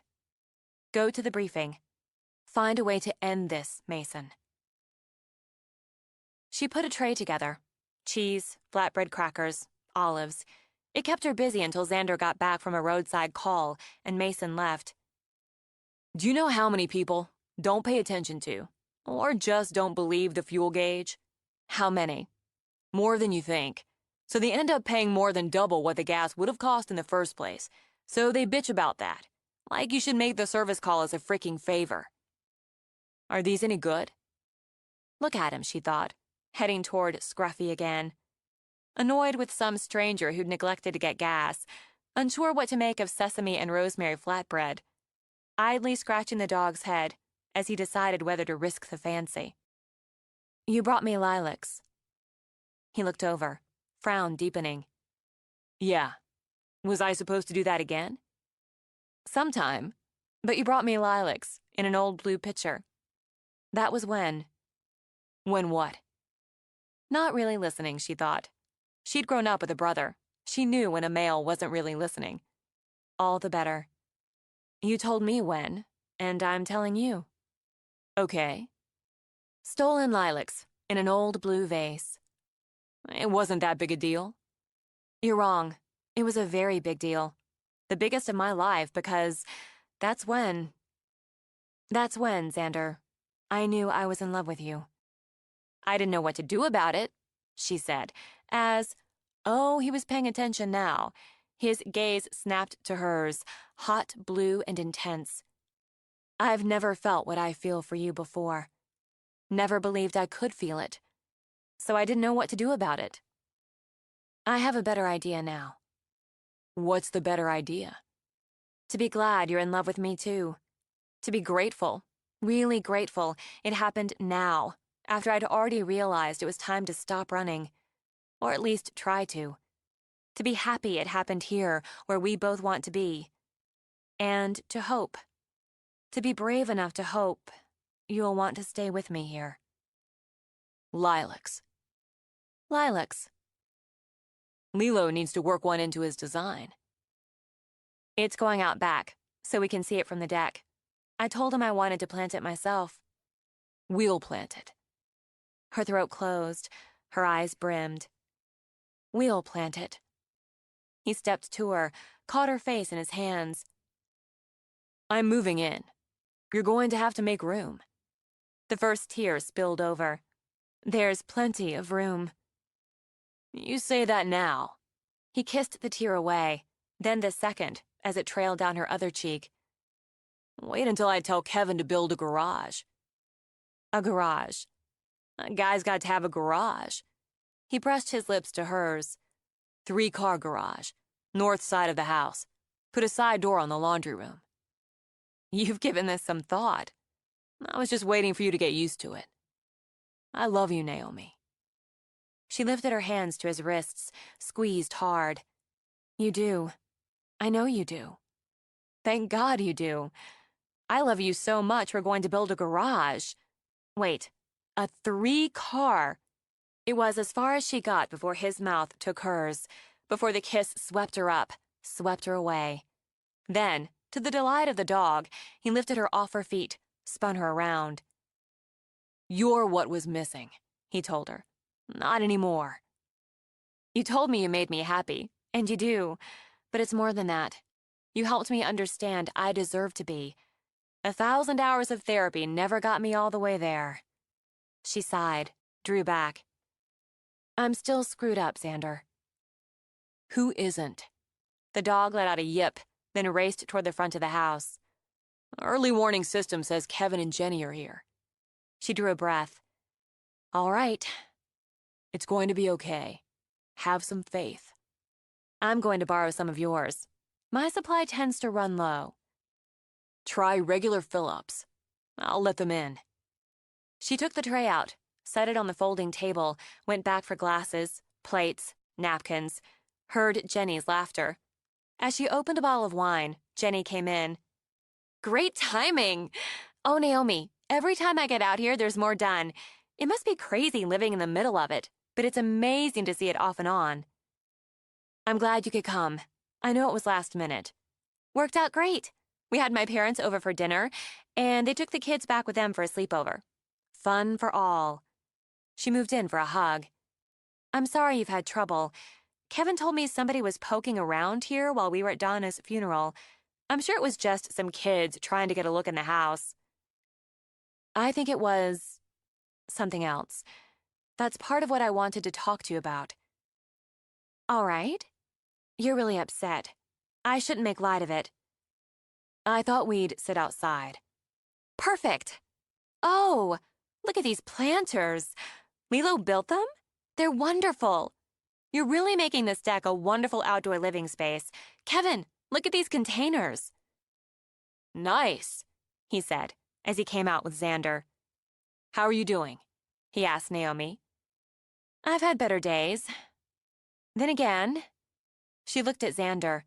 Love, given and received, outweighed everything. Let me get you some wine, Jenny. Then I'm going to dive right into this. Get it done. It sounds serious. It is. Oh, God. Are you sick? Immediately, Jenny grabbed her arm. Is something wrong, or are you— Jenny, Kevin spoke quietly, drew her back. Come on, sit down. Sorry, I'm sorry. I'll shut up. Naomi poured wine for Jenny, for herself, but couldn't sit. Okay, straight in. Carson was my mother's maiden name. It's my uncle's name. Mason and I had our names legally changed a long time ago. From Bowes. Our father is Thomas David Bowes. She wasn't expecting blank, quietly expectant looks, and it threw her off. Not everybody knows who that is, Naomi, Xander pointed out. Not everybody gives a damn. It's familiar, Kevin said. Like, I ought to know. Thomas David Bowes, Naomi continued, killed 26 women. That he's admitted to. Somewhere between 1986 and 1998. August of 1998, when he was arrested. Bowes. Yeah, I remember some of that, Kevin said slowly. Back east somewhere. West Virginia. He raped and tortured and eventually strangled his victims. Your father? With one hand gripping Kevin's, Jenny stared at her. Is he alive? Yes. They don't have the death penalty. Did he escape? Is that what's happening now? No, he's in prison. He's been in prison for 17 years. We changed our name, we moved away. But it doesn't change the reality of it. You've been friends to me. You're helping me make a home here. I needed you to know. I remember some of it, I think. We were just kids, he said to Xander. They made a movie. I caught it on TV a few years ago. His gaze shifted to Naomi. You found that girl he had. Is that true? You found that girl and helped her? Got her to the cops? I never saw the movie or read the book. I don't know how accurate they were. Close enough, Xander said. She followed Bowes into the woods one night, went into the cellar by a burned-out cabin, found the girl. Her name's Ashley, Naomi added. Ashley. Found her, got her out, walked miles through the woods, and got her help. That's how they found him. That's how they stopped him. 17 years? Jenny repeated, eyes huge, face pale. But you'd have been— Oh, God, Naomi. She sprang up, shoved her wine at Kevin, threw her arms around Naomi. Oh, my God, poor little girl. You were just a baby. I was nearly 12. A baby, she repeated. I'm sorry. So sorry. God, did he hurt you? Did he? He never touched me. He was strict, and sometimes he'd leave for days at a time, but he never laid a hand on me or Mason. He was a deacon in the church. He worked for a cable company. He mowed the lawn and painted the porch. And murdered women. Jenny tightened her grip, swayed them back and forth. You never think about the families of— You never really think about them, and what it's like for them. You didn't have to tell us, she said, as she drew back. It has to be hard for you to talk about. I didn't plan to tell anyone, just to live here, just to be here. But— She looked at Xander. Things changed. She figured you'd probably pull back, Xander commented. Look at her different. Xander, shut up. Some people put it together, one way or the other, and did that, or went the other way, and salivated for all the nitty-gritty details, so she'd pack it up and take off.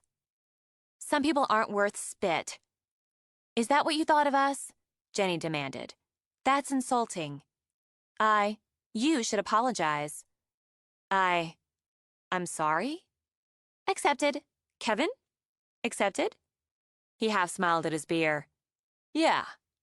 When Naomi covered her face with her hands, fought for composure, Jenny stabbed a finger at Xander, then at Naomi, fisted her hands on her hips until he stepped over, put his arms around Naomi.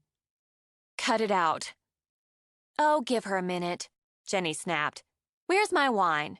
She swung back to Kevin to take it and swiped at tears. I need a minute, too. And all I can see is a little girl only a few years older than Maddie, dealing with what no little girl should even know exists. If you don't want anyone else to know, Naomi, no one will. You can trust us. On a huff, she pulled Naomi from Xander. Hell, men are no good at times like this. We're going inside for a few minutes. I'm taking the wine. She's 1 in a million, Xander said, as Jenny pulled Naomi into the house. Which one of them? Looks like both. We're lucky bastards. Yeah, we are. Now tell me what Bose has to do with Marla and Donna, and whoever was around here today. I'm going to. Xander sat down, and did. In the morning, Naomi set a mug under the coffee machine when she heard Mason coming down the back stairs, and turned to take the plate she'd already prepared out of the warmer when he stepped into the kitchen. Coffee and a hot breakfast? I may have to relocate. Whoa, Eggs Benedict? Seriously? I was in the mood to cook, and Xander's fond. You're wearing your suit again. It's what we do in the Bureau. I know I got in late. Since Xander's going to be here, I may bunk in town off and on.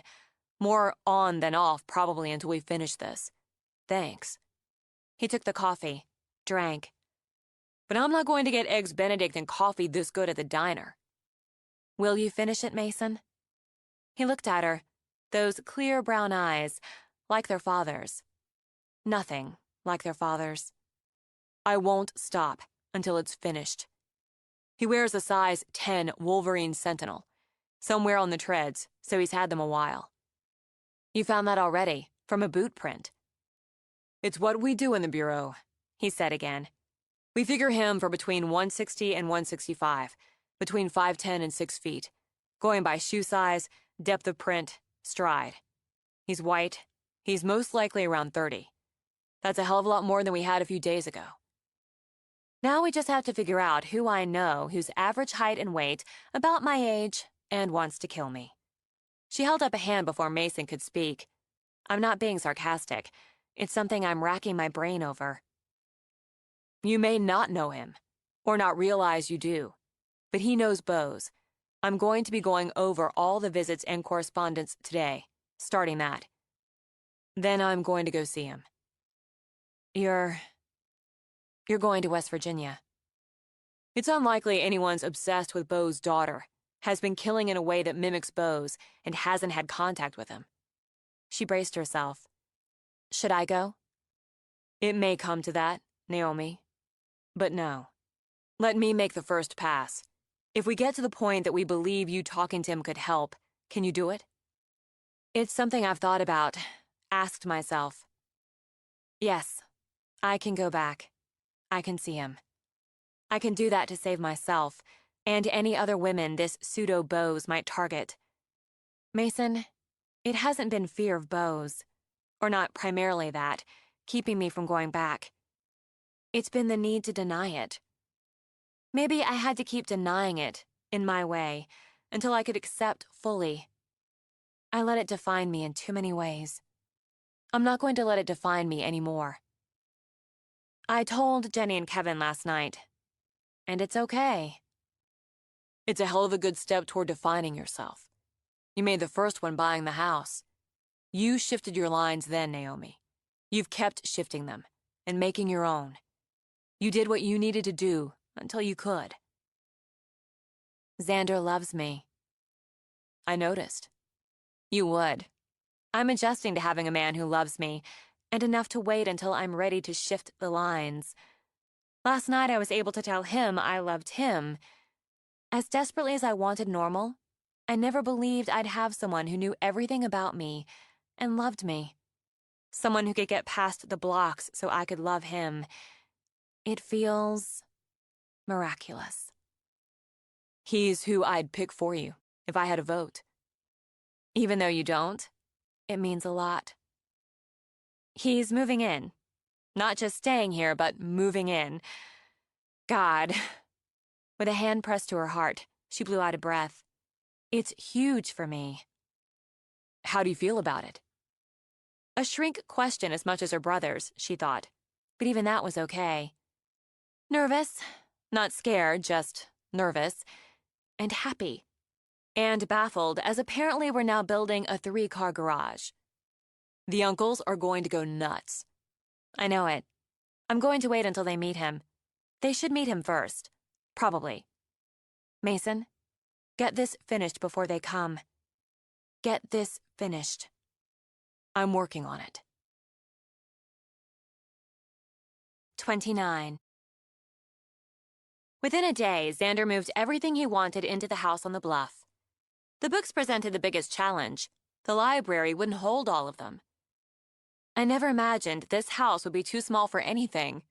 He shrugged, studying the shelves, now filled with books, and the tubs on the floor, still full of them. You don't want all your books in one place anyway. We should scatter some around. There are too many to scatter. Don't even think about saying I should get rid of some. Wouldn't think of it. Maybe she had, just for an instant, and had just as quickly rejected the idea. I just don't know where to put them. They don't deserve to be stuck in tubs either. How will I know what's in there I want to read? Kevin could do another wall of books. I'd love a wall of books, she considered, but I don't know where. Basement. You're putting a darkroom down there, right? Yeah, sooner or later. I could use some office space. Don't need much, but somewhere for a desk and some files. You don't want an office in the basement. Works for me, he countered. You're out of my way, I'm out of yours. And there's a hell of a lot of space down there. Plenty for a wall of books. They're okay in tubs until. I'll spring for the office and the wall, whatever goes with it. Which included, to his mind, doors leading out to the yard. But he didn't see the point of front-loading that on. I've got money, Naomi. Investing it here instead of another rental? I've been looking at that. Makes more sense right now. Plus, I just got another rental, since Jimmy's moving into the apartment over the garage. Gangly guy with a pitiful goatee deal. He works for me. Yes, I met him. You've already rented it. Jimmy graduates from trade school in June. Wants his own place. And I like having someone over the garage. It's a good deal on both sides, as it comes mostly furnished. You don't want the crap I had in there. But don't you?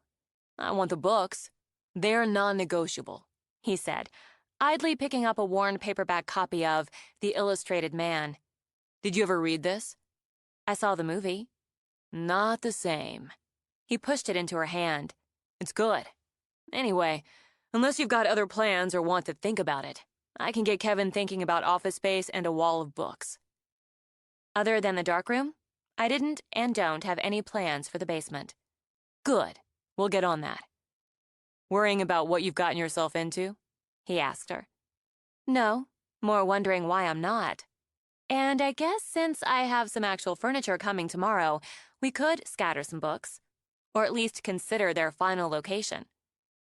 She stuck the book in the back pocket of her jeans for later, and would have picked up a tub, but he beat her to it. They're heavy, he said. The little sitting area off the living room, that's a good start. She led the way through the quiet house, just the man and the dog, with all the workmen gone for the day. It didn't seem smaller, she realized, now that she lived with a man and a dog. It seemed that was always what the house had in mind. It seemed natural. She mentally rearranged the sitting room furniture she'd yet to buy as she studied the space, added a funky plant stand with some interesting houseplant, and there's this open cabinet, 4 shelves, in the basement. I was going to use it outside for plants, but it would work right here for a bookcase, with knickknacks worked in. Books and maybe a couple of photos, some whatever, metal frame, wood shelves. I guess you want me to get that. What's the point in having a man around if he doesn't get things from the basement? Right. Oh, now that I see it here, in my head, Cecil has this old radio. You know, the dome-shaped vintage style? How cute would that be on top of the case? It doesn't work, but doesn't work doesn't mean it can't work. And what's the point in having a mechanical man around if he can't fix a vintage radio that would be perfect in the sitting room? I think yes. I think I'm getting used to it already. I'll get the case. How about if I see if I can get used to drinking your wine while we set it up? An excellent idea. They drank wine, loaded books on shelves. Did you talk to Lou? Yeah, she's pissed. Not at you, he said, reading Naomi's face clearly. Jesus, give her some credit. She's pissed this bastard's been stalking you since college. Pissed he killed Donna. And now she's aware. A lot of people go into Lou's. A lot who aren't local, who stop in for a drink, some easy food, or like they will Friday night to listen to the band. She'll be looking. For a 30-ish guy with an average build and Wolverines, Naomi thought, but let it go. Mason's going to West Virginia, to the prison, with someone from the BAU. It couldn't hurt. They have some names. Sander dropped the book he'd just picked up. Why didn't you tell me? I didn't recognize any of them, but they're going to interview anyone who sends up a flag, who's corresponded with or visited Bose multiple times, or whose correspondence sends up those flags. She picked up the book, set it on the shelf. They'll look into all of them. Lifestyle, travel, occupation. Good. Nobody's ever looked for him. Not like this. And I'm not buying he's so damn smart he'll slip through now that they are. Mason agrees with you. I'm working on getting there, too. He could be gone. From here, I mean. He could have moved on, at least for now. But when they found the body of Karen Fisher, part-time waitress, part-time prostitute from Lillowop, on the side of the road, a half-mile from Point Bluff, they knew he hadn't gone far. The best thing about a press pass, and his was legit, was how it got you where you wanted to go. The little whore from nowhere stirred things up again, brought reporters from Seattle back, even some national stringers, and he was right there with them. Hell of a story that would be, he thought. If he wrote it himself, he'd win the freaking Pulitzer. Up yours, New York Times, Washington Post, and all the other creaky dinosaurs who wouldn't give him the time of day when he'd wanted a job. Now papers were the dodo of news, and blogging was the way to go. He could work anywhere, and did. He'd actually doubled back and covered some of his own work before, but this marked the first time he'd been right on the spot, before, during, after. While he found it tremendously satisfying and knee-slappingly funny, he knew he couldn't stay in the area much longer. Getting too hot, he thought, as he recorded the droning chief of police, asshat, and the media liaison from the FBI, arrogant bitch. Time was coming. He could feel it, to wind up the Odyssey. Time to take Naomi for a ride, have some long conversations, a hell of a lot of fun. Then, end her. After that, maybe he'd take his show on the road. Maybe up to Canada for the summer, down to Mexico for the winter. Footloose, fancy-free. And plenty of targets to shoot when the mood struck, in memory of Naomi Bose. And one day, he would write the story. He'd write a book. Not for money. He'd have to wait until he settled somewhere, like Argentina. He'd write and self-publish the book that rubbed everything he'd accomplished in the faces of the asshats and arrogant bitches. He took some notes on his tablet, took some pictures. He liked focusing in on Mason. He especially liked that. Hey, over here, fuckhead. I'm going to kill your sister soon. I'll rape her every way there is to rape first, then strangle her, like your old man should have. Maybe send old man Bose a picture of her. There were ways to smuggle things in, and he'd made a point of finding them. He thought that would be the whipped cream on top. Yeah, he'd do that, and go one better. He'd publish all the pictures online, every one of the bitches he'd done. God bless the internet. Then everyone would know he'd outdone Bose. Outdone them all. The Green River Killer, the Zodiac, they were nothing next to him. Deliberately, he threw out a question during the Q&A, wanting to draw eyes to him. Look at me, look at me, look at me. He would have asked a follow-up, but the ugly bitch beside him tossed a question out first. Later, he wrote up the story for the bullshit daily crime blog he freelanced for, working on his laptop in the pizzeria, because most of the media types retreated to the motels or the coffee shop that looked out over the marina. "Can I get you anything?" He looked up, saw the pretty blonde he'd targeted and lost. He thought, "You should be dead." "I'm sorry, what did you say?" Gotta get out of my head." He offered a big smile. "Forgot where I was for a minute." "I can come back." "No, that's okay. I could use a Coke. And yeah, I could eat. How about the calzone? Loaded." "Sure." She brought the drink in under 2 minutes. "Are you staying in the area?" she asked. "You've been in before." "For now, yeah. I'm a reporter." "Oh." Her eyes went sad and blank. "Sorry." Immediately, he coated himself in sympathy. "I guess you knew the Donna Lanier? She worked here?" "Yes." "I'm really sorry. If there's anything you want to say, want me to write about her?" "No. No thanks. Enjoy your Coke." When she scurried away, he had to hide the smile. Maybe he'd snatch her up after all. Maybe he'd just circle back for her, then make Naomi watch while he did the little bitch with her tight ass and tight tits. "Can't save this one," he imagined saying. "Not like Ashley this time. And when I'm done with her, when I'm done with you, I'm going to pay your good friend Ashley a visit too. Finish what your old man couldn't." He worked right through the calzone, putting together another piece on spec and listening to the chatter around him. Small towns, the same everywhere, he thought. If you wanted to know what went on, you just had to sit in the same place long enough.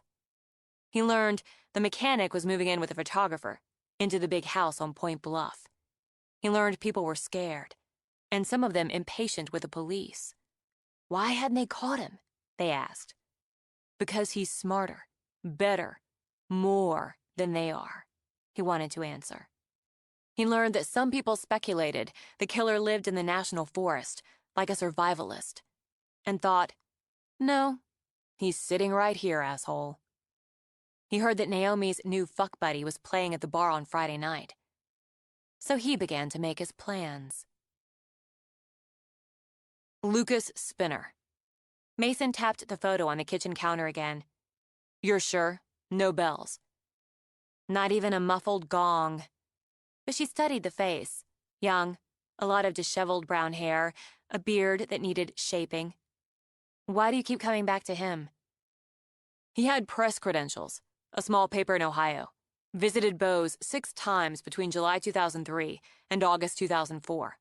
Corresponded with him for another 18 months afterward. Then he's reported missing, presumed dead while covering a brush fire in California in 2006. Well, if he's dead, presumed, Mason qualified. And shortly after, correspondence begins between Bose and a Brent Stevens, initially with a Queens return address and postmark, but there's no Brent Stevens from Queens during that time period. And I've read the correspondence, Naomi.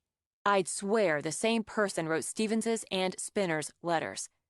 There's an attempt to change it up, but the syntax, the terminology, we're having an expert analyze the letters. If they're the same person, you think this is the man you're looking for? She picked up Spinner's photo again. Some of Stevens's letters were postmarked from areas you were in, and the timing jibes. Then he drops off the grid. It all stops. And that worries you. Because it wouldn't stop. He's found another way to communicate. Smuggled cell phone, smuggled snail mail. Somebody looking the other way when Bose gets his supervised computer use. It happens. Maybe without all the hair, the beard. Naomi shook her head. I'm going to scan this onto my computer. Work on it. I'll work on it while you're flying to West Virginia. That way, if I have any luck, you'll be right there with Bose. You could push on it. He'd be older now. Remember that, too. You said he blends. He wouldn't blend with the hair and the beard, so let me work on seeing him without them. First thing tomorrow, she promised. We need to get going. I promise you'll have a good time. While she checked the locks on the back door and got Tag a rawhide bone to keep him busy, Mason checked his watch. A bar? A rock band? A Friday night? Yeah, I'll have a good time, but only a couple hours max. We're leaving at 7:30 tomorrow morning. Will you let me know when you're on your way back? After you've talked to him? I'll text you. I'll call if there's anything you need to know. You do the same, he added, when she set the alarm, stepped outside. We haven't done this in a long time, gone to a bar together. My 21st birthday. You flew home to surprise me. Not since then? Not since. We went to the bar at the Spot, so I had my first legal drink with you, Seth, and Harry. Then you took me to that weird little place. The hole in the wall in Chelsea. And that girl hit on you. I might have hit back, but I had a date. Laughing, Naomi closed her eyes, let the wind blow over her face as Mason drove. Let's make a pact. Once a year, wherever we are, we meet somewhere and have a drink in a bar, even when we're 110. He held out his hand, pinky crooked. She hooked hers with it. Even when you're married with 5 kids, he warned. She snorted. That'll be the day. Yes, he thought. Yes, it will. He saw her come in. He'd been watching, waiting, and felt a tightening in his loins when she stepped into the bar. Pale yellow shirt, snug jeans. Had her kid brother with her. And after one look at the stage where the mechanic and his grease monkeys hammered away on some ancient Rolling Stones bullshit, the kid brother began to scan the room. So he angled away, picked up his beer. Grabbing a stool at the end of the bar hadn't been a problem. Most people wanted tables, and he didn't. A solo at a table drew attention. A guy sitting at the bar drinking a beer didn't. He shifted on the stool just enough to keep them in his line of sight as they worked their way through the tables to sit with the asshole carpenter and his asshole wife. He thought about killing the wife, Jenny, just for the hell of it. But she really wasn't his type. Maybe, if he ever decided to come back this way, just for the memories, he'd pay her a little visit. But he didn't have time to play with her now. Now, it was all about Naomi. So he'd watch a while, finish his beer, leave a decent tip. Nobody remembered a decent tipper, just the lousy ones, or the big ones. Then he had things to do. It was going to be a big night. You said they were good, Mason shouted at Naomi. You didn't say they were really good. Delighted, she nudged him toward the table. They're really good. She locked eyes with Xander and thought, oh yeah, I'm with the leader of the band. After laying a hand on Jenny's shoulder, she leaned down. We're a little later than we planned. I'm going to the bar for a round. Are you guys ready for another? We could be.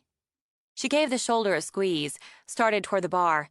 Because she wanted to connect with Lou, she aimed for the middle, idly scanning as she went.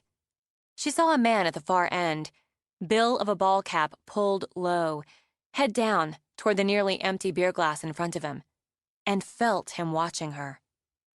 He rubbed his fingers up the bridge of his nose, shouldered away from her. Something shivered up her spine, like a warning.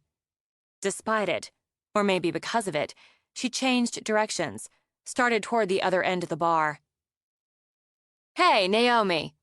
Krista popped up from her table, grabbing Naomi into a hug. We sold the print of Xander with the dog, 10 minutes before closing.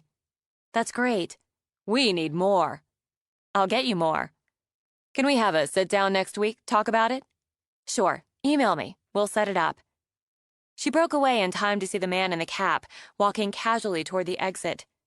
Nothing, she told herself. Probably nothing. Changing directions again, she walked up to the bar, and Lou. Guy walking out was giving you the eye, Lou said, before Naomi could speak. I saw that. He was sitting alone, end of the bar. Didn't like the look of him. Why? Lou shrugged, continued to mix a dirty martini. Warmed that seat nearly 2 hours, nursed 1 beer, and had his eye on the door half the time. Kept his head down, wouldn't look you in the eye. She shrugged again, added a spear of 2 fat olives to the glass. But he watched you, all the way to the table. I couldn't get a good look at him. Did you? Not much of one. Suze, orders up. Kept his head down, like I said. Early 30s, I'd say. Looked like brown hair under that cap. Long, skinny fingers. Couldn't keep them off his face. Nervous-like, if you ask me. She pulled the next ticket, set 2 beer mugs under taps, drew them both at once. Or maybe it's me who has the jitters, between one thing and the other. Are we all right? You and me? No reason for us not to be. Terry, you're up. Are you here to chat or drink? She asked Naomi. Both, I guess.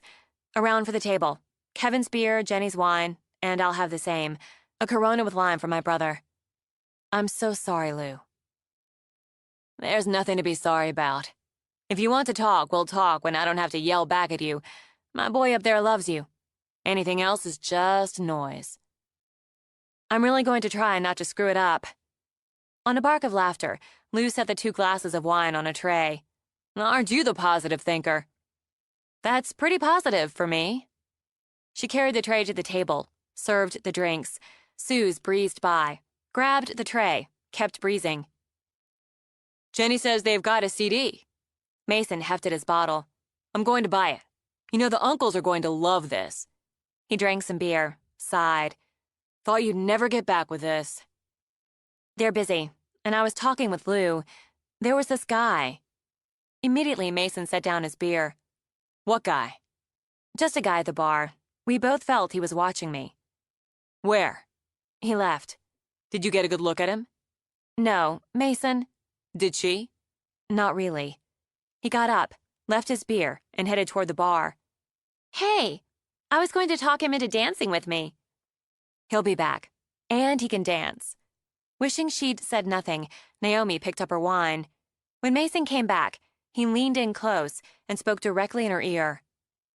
She says early 30s, white, short brown hair, average to slim build, about 5'10". Yeah, that's what I'd say. And I can pick out 20 more guys in here that more or less fit that. But you had a feeling, both of you. Feelings count. I'm going to have someone work with you tomorrow. Mason. People see more than they think they do, especially observant people. It can't hurt. Okay. Now dance with Jenny. She wants to dance, and Kevin has to be cattle prodded onto the dance floor. I could dance. He took another swig of beer, then got up to grab Jenny. With Kevin grinning after them, Naomi turned her attention back to the stage. Xander watched her, and that gave her a feeling she could live with. Pleasantly tired, absolutely relaxed, Naomi settled into Xander's truck. Kai leaned in the window. Sure you don't want a post-gig brew, man? I'm on call, as of 10 minutes ago. Kai shook his head. 1 beer isn't going to impair you, son. 1 beer could cost me my license. I'll catch up with you guys later. You shouldn't feel like you can't decompress because I'm here, Naomi began. We go that same round after nearly every gig when I'm on call. Plus, I'm ready to head home. I bet the dog's more than ready to get out. And there's that. And there's another way to decompress. She smiled. Is that so? I'll show you. After the dog went out, made his rounds, and settled down for the night, he showed her why home in bed was a much better idea than a beer. When his phone went off at 4:15, Xander sincerely wished he'd stuck Jimmy, first night in his new apartment, and with a female companion, on the graveyard shift. Shit. Fuck shit. He grabbed the phone, stared blearily at the readout. Keaton's. Uh-huh. Right. Okay, got it. About 15 minutes. You have to go. Dead battery. Probably. Between here and town, so I'll check it, jump it if that's it, and be back in a half hour. You want coffee? She mumbled. Like I want to breathe, but I'll get it. Go back to sleep. Don't tell me twice. She managed, and did just that. Even the dog didn't get up. Xander saw Tag's eyes gleam as he pulled on clothes, but the dog didn't stir or follow him down to grab that coffee before he headed out. He used a travel mug, downing the coffee as he walked out to his truck. 30, 40 minutes, he thought, as he gave the house one last long look. He'd be back. The doors were locked, the alarm set, the dog right there. She'd be fine. Still, he wished he'd dumped the shift on Jimmy. He knew about the guy at the bar, had noted him himself, the way he sat alone, head down, the way he'd kept a bead on Naomi when she'd come in. Then again, he'd noted a guy sitting alone at a table, one who fit the basic non-description, and who'd given Naomi a long study when she'd walked through the bar, until a woman had come in, hurried over, and snuggled up with him. This murdering bastard didn't break into houses anyway, he reminded himself. But he flicked a glance in the rear view as he drove away. 2013 Ford Escape, towing a 2006 Funfinder RV, he muttered. Can't miss that. He slowed, rounding the turn, and indeed couldn't miss it. SUV and camper both sat on the shoulder, emergency flashers blinking. Xander slid in, nose to nose, and watched the man get out of the driver's seat. Another reason he hadn't dumped on Jimmy. The murdering bastard liked hunting on Friday nights. Women, but why take chances? The man lifted his hands, waving one, blinking against the headlights. Then he turned back to the SUV and spoke to someone inside as Xander got out. Keaton's? That's right. Mike Roeder. You were really quick. It just won't start. I got my kid in the back, and we were heading to Olympia to camp for the weekend. I just pulled over. He had to pee, and it wouldn't start back up. Just clicks. No, we're not there yet, Bobby. He rolled his eyes. Just go back to sleep. Xander hit his own flashers. Go on and pop the hood. I'll take a look. Thought I'd be stuck here till morning. Then I'd never hear the end of it from my ex. Hope like hell I don't need a new battery. With the hood latch released, Xander went around to the front, while the man leaned into the SUV again. We're fixing it right now, and it shouldn't take long. It's an adventure, right, buddy? And we're nearly there. Promise. Why don't you start her up? Xander said, with his head under the hood. Sure, I can do that. There was just the faintest hint of excitement in the tone to have Xander pushing back, bracing. But the blow to the side of his head flashed pain, flashed lights, then shut out into the dark. Or I could do that. How about a couple more, for good measure? He lifted the crowbar over his head, just as he caught headlights beaming ahead of the turn. Swearing, he lowered the crowbar and gave Xander a shove with his boot to roll him off the shoulder. The car slowed. The good Samaritan rolled down his window. You all right there, pal? Sure am. Getting a jump, but thanks for stopping. No problem. Have a good one. As the car pulled off, he swiped sweat from his face. Too close, and one good crack would have to do. No time for more. He slammed the hood, got back in the SUV, and drove toward the bluff. He checked the time, smiled to himself. Right on schedule. He'd pull the camper off the road, just far enough up her drive so any cars passing wouldn't give it a thought, but not so close that she or that damn dog would hear. He'd thought about poisoning the dog, even researched methods, but they all took too long, were too unpredictable. He needed fast. He'd thought about shooting the dog, which, while satisfying, would be noisy and give her a chance to run or hide. And the knife? That meant getting too close to those teeth. So he'd keep back and let her go through the routine he'd watched countless times already. She'd let the dog out the bedroom doors, then head down to the kitchen. All he had to do was wait. The dog woke her, predictably, at 5. She reached out first, hoping Xander had come back. Then she reminded herself he'd only been gone about a half hour. I'm up, she grumbled, as the dog did his pre-dawn dance. She let him out, then considered crawling back into bed, but the routine was too ingrained. She grabbed cotton pants and a tank, pulling the top on as she walked out of the bedroom. She'd make waffle batter, after coffee. If Xander hadn't gotten back by that time, she could text him, get an ETA. Was it clingy or smothering to text about that? She didn't feel clingy or smothering, so she'd text, if necessary. In the kitchen, she hit the lights, put a mug under the machine, and punched the button for a shot of espresso in the coffee. While it brewed, she got out a bowl, eggs, milk, flour, sugar, and stopped gathering ingredients the minute the coffee was ready. And taking it, she walked to the accordion doors. She wanted to smell morning. Even as she started to open the glass, she heard movement behind her.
"30." She whirled, saw him, threw the coffee, mug and all. The mug hit him dead center of his chest. Hot coffee splashed into his face. He shouted, dropped the rag in his hand, and gave her enough time to leap toward the knives. She grabbed one, spun back, and slowly lowered it. "Yeah, you know what they say about bringing a knife to a gunfight." He gestured with the .32 in his hand. "Put that down. You ruined this shirt. Let me tell you, you're going to pay for it. They're closing in on you." "Yeah, you'd like to believe that. But the fact is, this is all just the way I pictured it." "Why?" she demanded. "We'll talk about it later. We'll have plenty of time." He grinned, pushed his fingers up the bridge of his nose. "I'm not—" It clicked. The gesture, the sarcastic quirk of his mouth. "Chaffins." "Took you this long." Obviously pleased, he grinned. "Well, I had LASIK. Ditched the glasses. And a nose job. Decent haircut. Bulked up a little. It's been a while, Carson. Or should I say, Bose. How could you? We were friends. Bullshit. You didn't, give me the time of day until I headed up the yearbook committee, cleared you onto the school paper. This is because I didn't pay enough attention to you? In high school?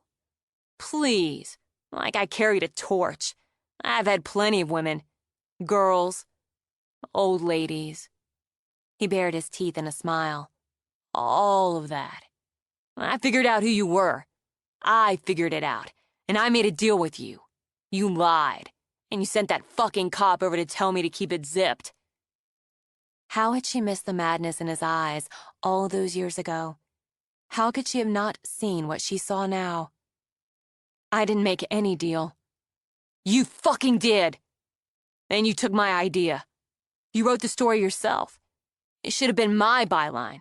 It was my story. It was never yours.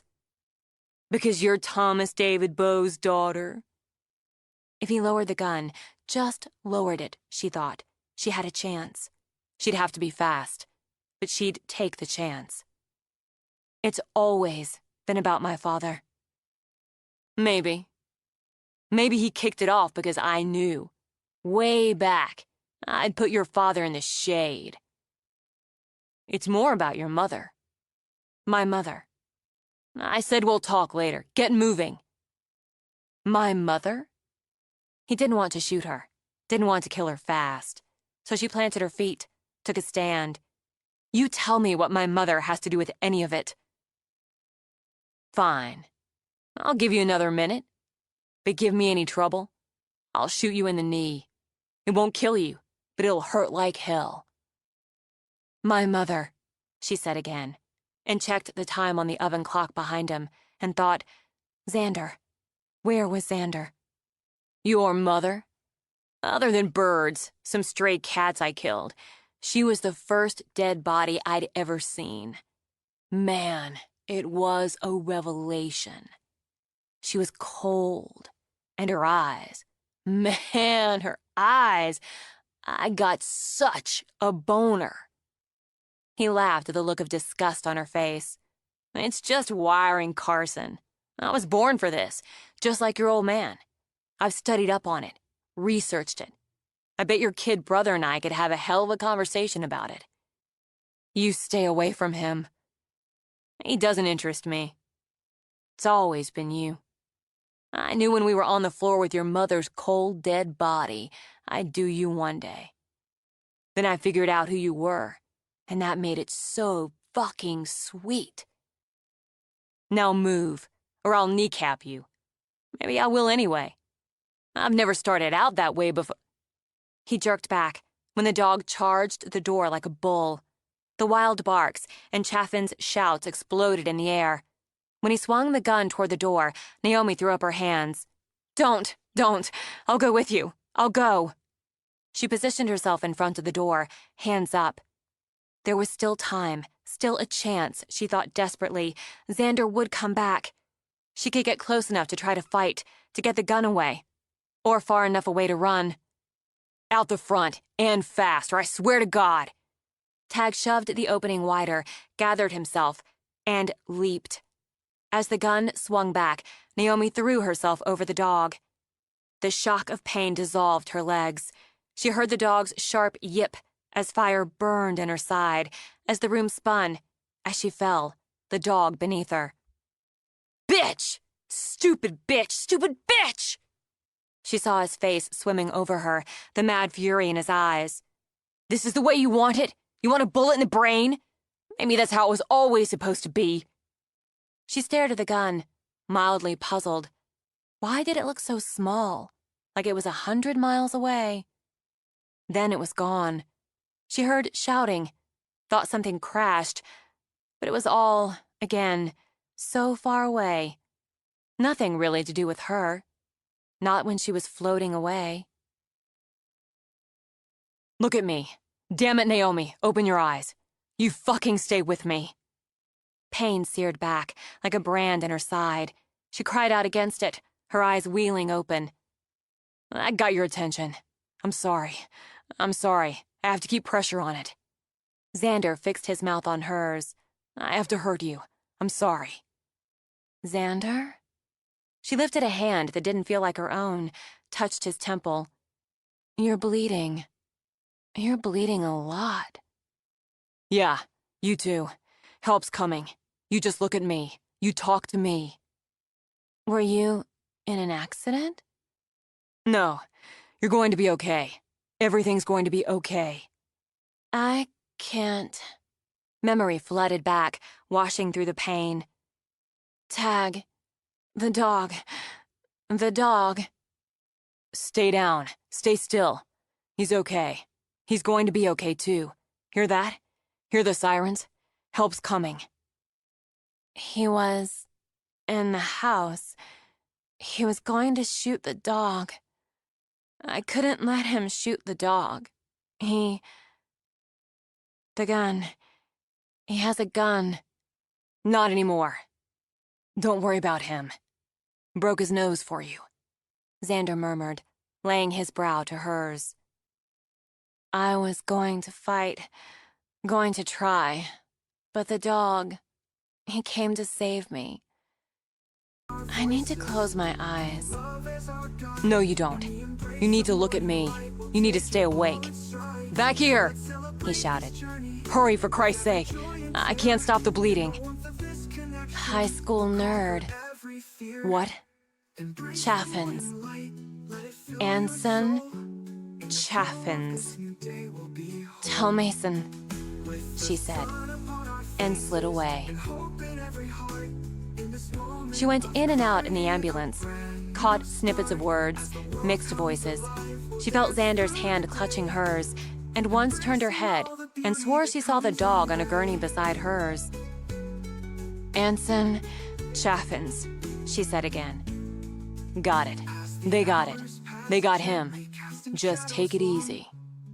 She surfaced again, moving fast, lights blurring overhead, voices, more voices shouting out medical terms like an episode of Grey's Anatomy.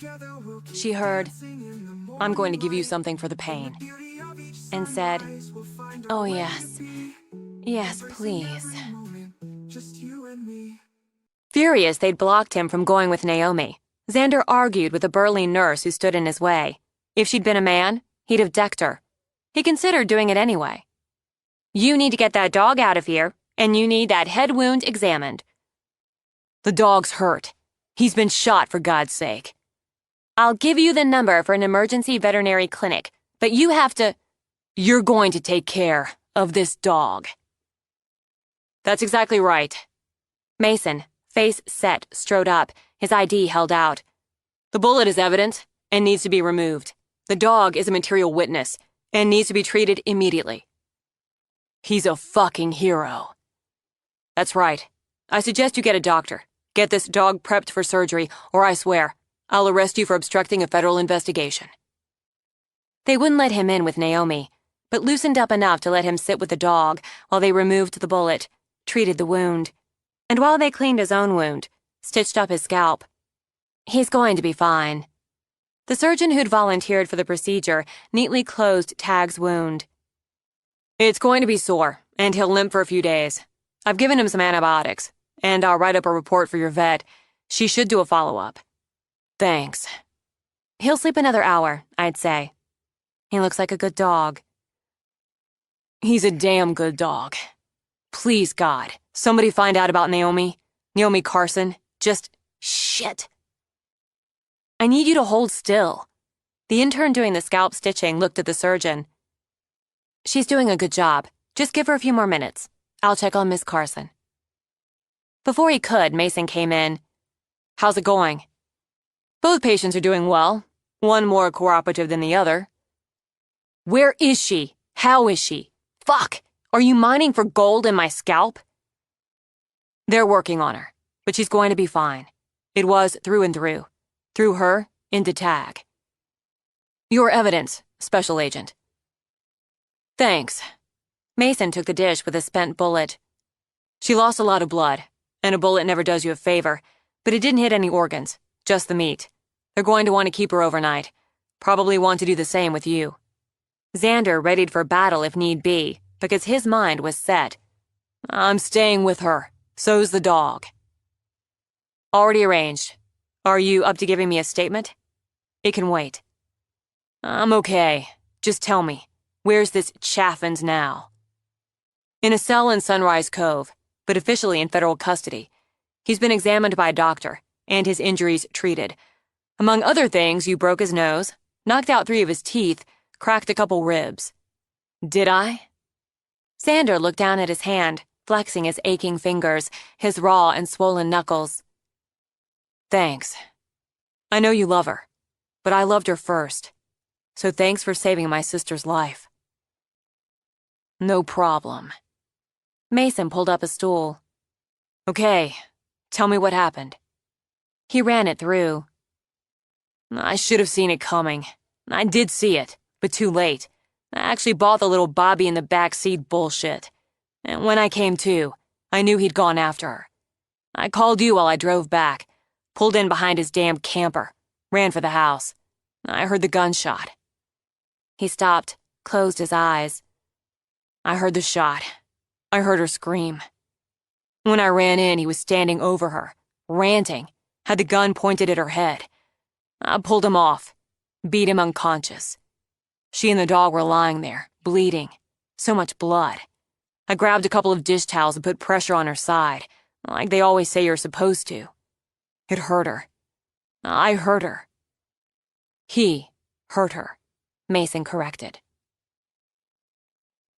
She dreamed she swam, slow and lazy, through the palest of pale blue water, surfaced and floated, skimmed under to glide, up and down, in and out, with everything warm and watery. Once in the dream, beavers cut down trees with chainsaws, deep, rhythmic buzzing. She surfaced, thought she saw the dog snoring away on a cot beside her. She laughed in her sleep, heard Xander's voice, "Wouldn't mind some of whatever they gave you," and smiling, slid under again. She thought of moonlight falling in slants over the bed, how it felt to make love with him over and under those moonlit slants. Opening her eyes, she saw it was sunlight, sliding through the slats over the window. "There she is. Are you staying with me this time around?" She turned her head, met Xander's eyes. He looked so tired, she thought, and pale under the scruff, bruised, badly, on the temple. "We had an accident." "Not exactly." "I can't remember what." She turned her head again, saw Tag watching her from a cot. "He is sleeping on a cot, and we're in the hospital. He shot me. He shot us." "Simmer down." Xander pressed a hand on her shoulder, kept her in place. "Anson Chaffins." Yes, I remember. I remember all of it. He got in the house." "Bedroom. You let the dog out. He waited. Came in that way.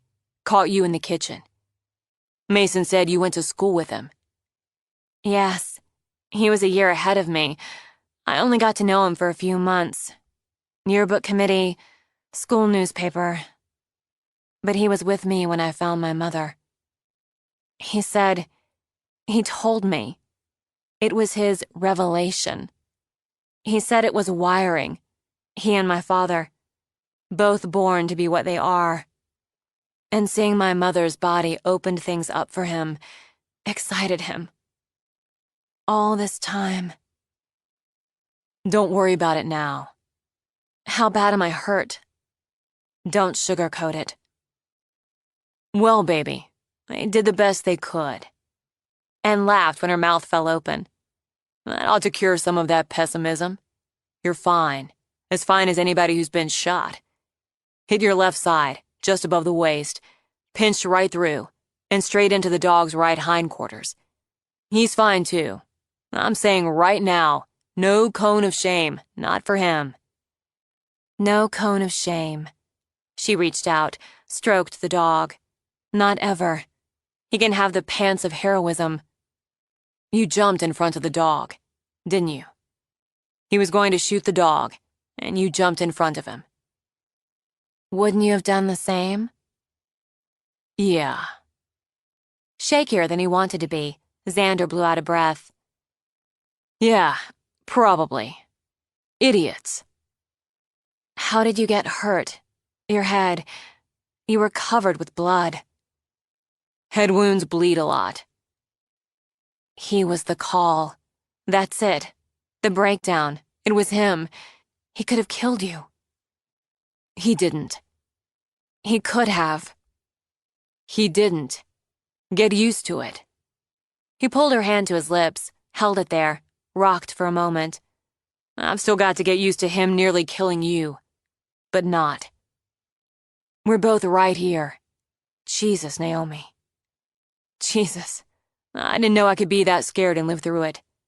I didn't know how bad it was. I couldn't tell. Just you lying there. And the blood. Did you save me? He pressed his lips to her hand again. You'd have done the same for me. Yeah. Probably. We're both right here. She smiled as Tag nosed under her other hand. We're all three right here. And Chaffin's? In custody. I don't know where they're taking him. Probably later today. News is all over. I spent some time reading on my phone last night. It's all over the news. They broke your connection to Bose. I'm sorry. I don't care. It doesn't matter anymore. I should never have let it matter so much. How long do I have to stay in here? I want to go home. They'll want to look you over, but they said you could probably go home today. I need to go home, Xander, but I need to see him first. I need to see Chaffin's. I never saw or spoke to my father, but I'm going to see and speak to Chaffin's. Okay. Let's see about getting you out of here, and see what Mason can do. It took 2 hours, a lot of paperwork, a lot of warnings, and she had to leave in a wheelchair, use a side entrance where Mason had a car waiting. He helped her stand, then just held her. You've looked better. I've felt better. With his help, she eased into the car, while Xander and Tag took the back seat. The press are all over town. If you do this, you can't avoid them completely. It doesn't matter. He had a press pass, Mason said as he drove. He came to briefings, booked a motel room, though he stayed in the camper too, even when he wasn't using it for other reasons. Just a smart, nerdy kid who'd gone to a school dance with her, who'd put a couple clumsy moves on her, easily brushed off. And a monster, all along. He held his victims there, like Bose and the cellar. Yeah, different campgrounds, different names. He's collected several IDs over the last several years. He's got skills, computer skills. He always did. He kept a log of his victims, names, locations, dates. He has photos of them. We've got enough evidence to put him away for a dozen lifetimes. You'll never have to worry about him again. I'm not. I won't. You've told the uncles I'm okay. Yeah, I talked to them. Don't worry. I don't want them to. I'll call them as soon as I get home. Then you're taking one of those pills, Xander said, and zoning out. I probably won't argue about that one. Are you still going to see Bose? I will, Mason nodded, but it can wait. He drove into town, pulled into the slot closest to the station house they'd cleared for him. The minute Xander helped Naomi out of the car, reporters rushed toward them, shouting. Tag, too. He should see the dog, too. Sam Winston opened the door for them, stepped out. Every one of you keep back, and stop yelling, or I'll have every last one of you arrested for disturbing the peace. This is my town, and I'll do it. He closed the door, took Naomi's hand. This is your town, too. Are you feeling up to this? You're certain? Yes. It won't take long. Not so different, she thought. No, not so different from that police station so long ago. They'd have put her father in one of the cells in the back, behind the steel door. Mason, Xander, and Tag. All of us. It hurt to keep her back straight, but she'd deal with it. She needed to walk in unbowed. When she did, Chaffins rolled off the bunk where he'd sprawled, and despite the blackened eyes, the bruised, swollen, and taped nose, the split lip, he smiled, showing gaps from missing teeth. Kid brother, grease monkey, and your little dog, too. Afraid of me, Naomi? Not in the least. I just wanted us all to have a look at you in what's now your natural habitat. I'll get out, he snapped, as Tag growled low in his throat. No, you won't. I'll get out and come for you. You'll always look over your shoulder. No, I won't. She laid a hand on Xander's arm, felt it vibrate. Would you give us a minute? Sure. But Xander stepped up to the cell first, whipped a hand through quick as a snake, wrapped Chaffins against the bars. She couldn't hear what Xander murmured in his ear, but it drained the color from Chaffin's face. Fuck you! I should have beat you to fucking death. But you didn't, Xander said easily, and stepping back, looked at Naomi. You don't move from this spot, unless it's back. Don't worry. She took his hand, kissed his bruised knuckles. You too, Mason. Just for 1 minute. I'm on the door, he said. Naomi waited, studying Chaffins, seeing the boy he'd once been, the monster he was. They might write books about you.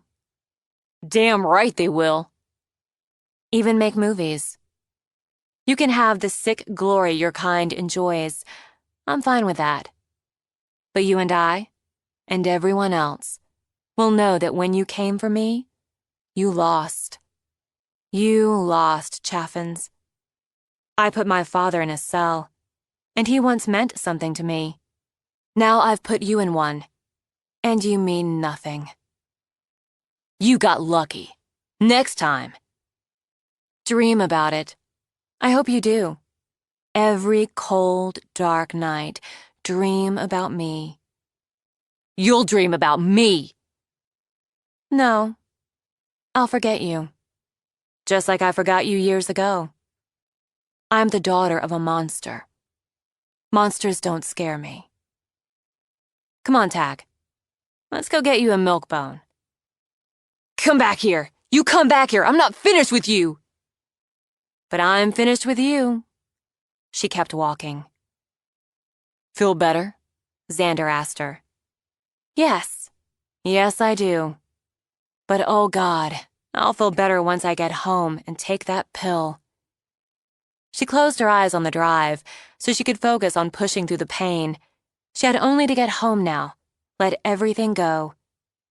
She breathed out relief when the car stopped. Definitely drugs, but I'd really like to sprawl out on the deck for... Whose car is that? Before Mason could speak, the front door of her house flew open.